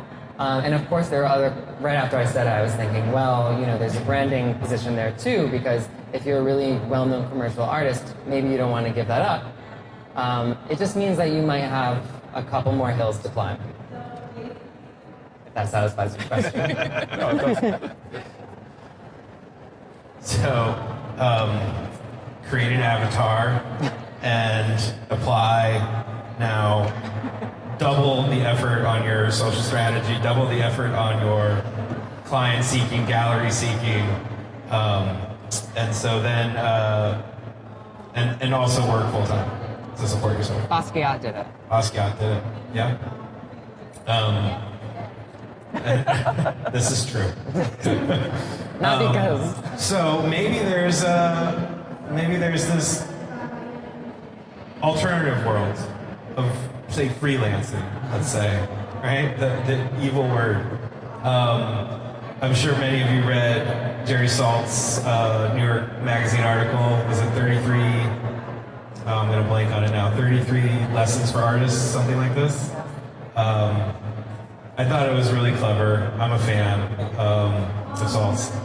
I think he's really transparent with his career, which is unique and rare, I think, and should be appreciated.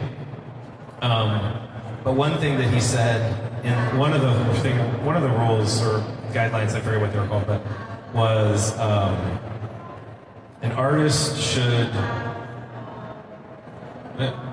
work 3 days a week, and the rest of the week you should pursue your art.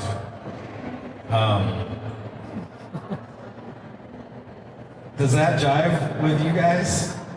Does that make sense? Can somebody find part-time work to pay the bills, to eat, to pay their student loans, and then spend half their time creating work? Or do you have to do that outside of New York in order for that to work? Oh, there's so many factors about that.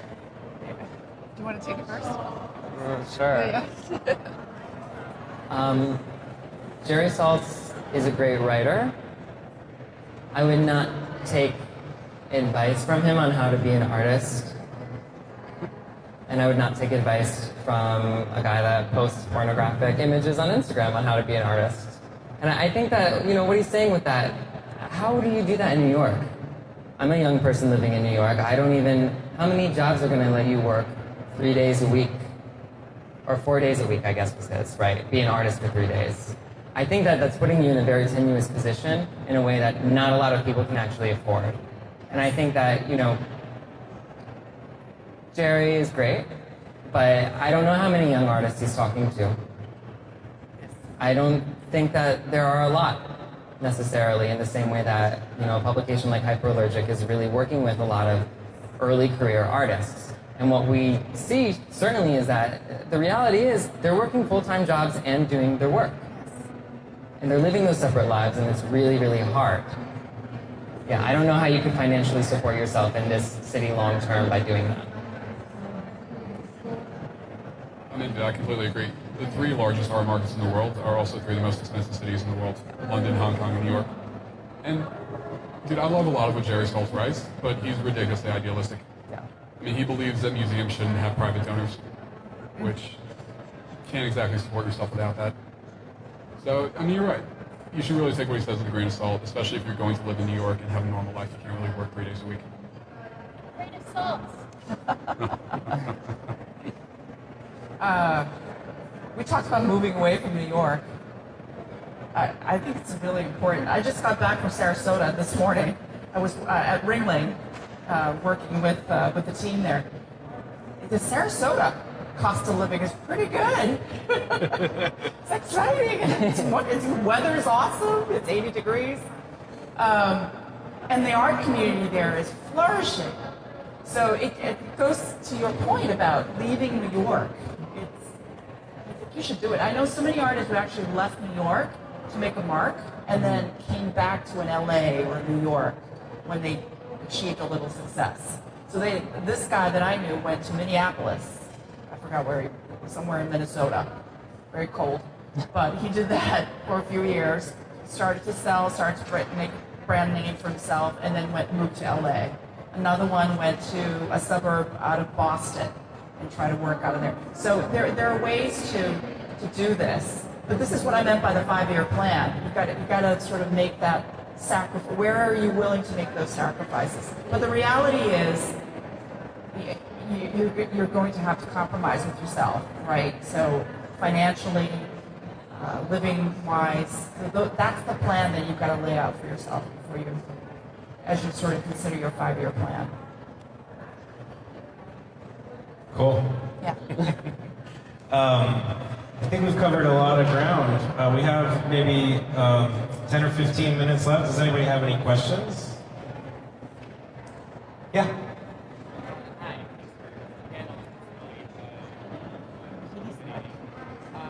Over here.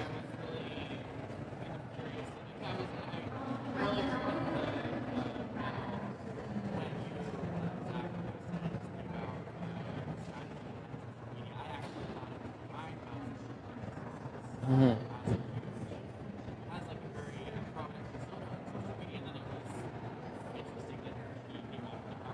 Right.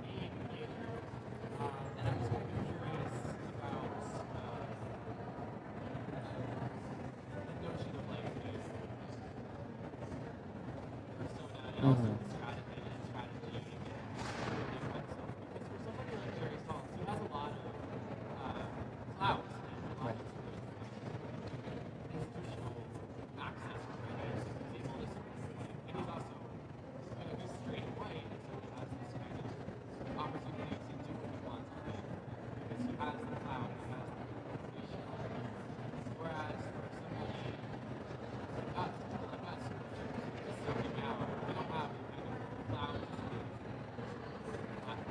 Mm-hmm.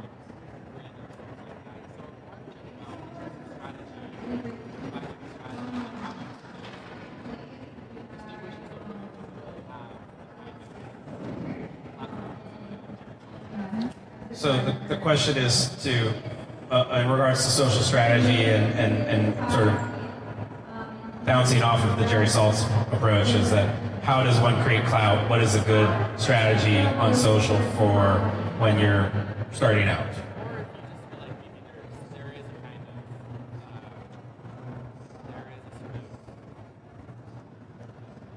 I got it. Yeah. I got it. Okay. Yeah. I think you bring up a really good point, and especially comparing that conversation to Jerry Saltz. So, of course, the difference is Jerry Saltz he's in his 60s, right? Yeah. And he's like in a tenured position at New York Magazine. We're not all Jerry Saltz, right? He's in a very secure position. And it's kind of that vicious cycle of like he has the following, he has the position because he has the following, right? Speaking as a young professional, and a journalist, I don't think that I would be hired anywhere if I posted that way. It's why I really have a low profile on Twitter. Other people don't do that. Other people certainly are posting a lot on Twitter that are young journalists. But when you get to a certain point, you know, every employer today is going to Google you and going to look at your social media if it's accessible. And in general, like, it's great to be professional. As I get into my mid-20s, I'm like, it's just wonderful to like be professional. And yeah, I think it's different for an artist though. I think if I were an artist on social media, I would like go all in. You know, that's very different than being an arts administrator or being a journalist. I would really create a persona and post some crazy stuff.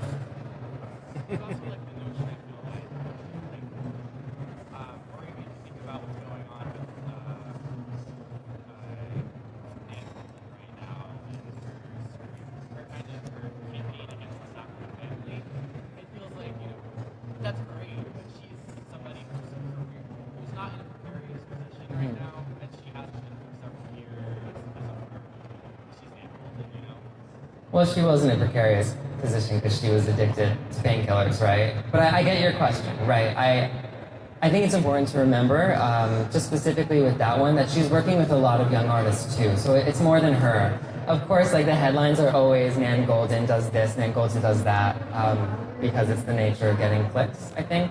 And I mean, she is leading the movement. But there are a lot of other people involved, and I think that, like, you know, if you reached out to her studio and said, I want to be involved in this, I want to help this movement, they would respond. So I guess it comes back to what we were talking about before, which is reach out. You know, if you're interested in some sort of movement or an artist's work, or want to get running on an idea that you have, reach out and do that, and stay professional. Yeah. And I just want to echo what you said, which is to reach out and say, I want to help. Is because that's very different from, say, reaching out and asking for a job, or reaching out and asking for coffee. I think the word help and actually, you know, putting that friend first is powerful. Yes, just wanted to echo that. I think that's right.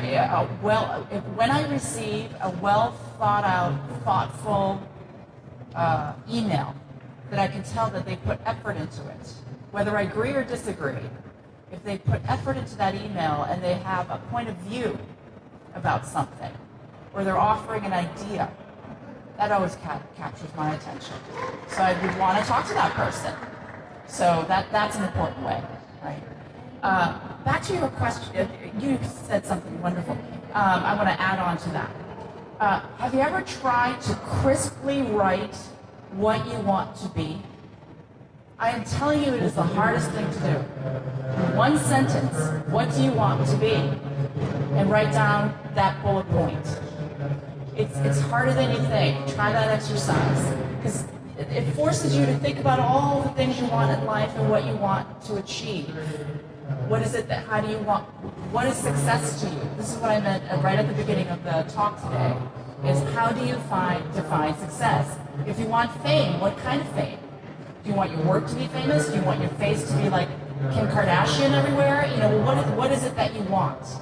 So you need to really articulate that with yourself. Then that will point you to the necessary steps that you need to take to get there. But it's really hard. It's like in business, a PowerPoint slide, the top title, what's the goal? It's always the hardest thing to write. It is. You could easily fill it up with a lot of words, but if you want to crisply say, this is what we want to achieve, try that exercise. Then it'll force you to ask yourself a lot of questions. Yeah, the business goal of your business Yes. as a creative, as an artist. Maybe we have time for one more question. Does anybody else have a question? Do you guys have any questions? Anything that you wished I had asked you? Anything else that you want to speak about? Mark's opening tonight. Maybe you want to, yeah. Sure. Yeah, so we have an opening tonight at 6 o'clock for an artist named Paul Richard, who's been a fixture in the New York art community for over 30 years. And there's just one little thing to add based off of what you said, and what you said is kind of having your intention of where you want to be. If you want to be in a gallery, you should probably intern at a gallery or get a job at a gallery just to see what it's like on the other end. Same thing with museums, same thing with publications. You know, if you want to work for the New York Times, you know, maybe starting with an internship at the New York Times or a comparable publication is a good way to go about it. Yeah, I think, I interned at the Village Voice when I was a grad student. Not to totally date myself again. Rest in peace. What's that? Rest in peace. Yeah, rest in peace. I was very sad to hear about how that went down, but that publication, well, that's another panel altogether. And I think again, as students, as recent graduates, you're at a vantage point that you won't be again in your life. You are at a point where people are probably more willing and able to help you, answer questions, give you guidance, give you mentorship, introduce you to people, even if they can't help you. I think that there is we have an opportunity at this point to really connect with people. I won't say the networking word, but I think that there's a difference, and I think leading with thoughtful correspondence, asking to help, identifying organizations and communities that you want to be involved with, and putting yourself out there in a professional manner with intention will yield results. Maybe we'll close on that. Okay, thanks everyone. I want to thank Brad. Thank you everybody. Thank you for my panelists, Zachary, Mark, and Grace. Thank you guys for coming. Thanks to Brad. Thanks to CCPD. Thanks to Alex. And we'll see you next time. Thanks everybody. Thank you.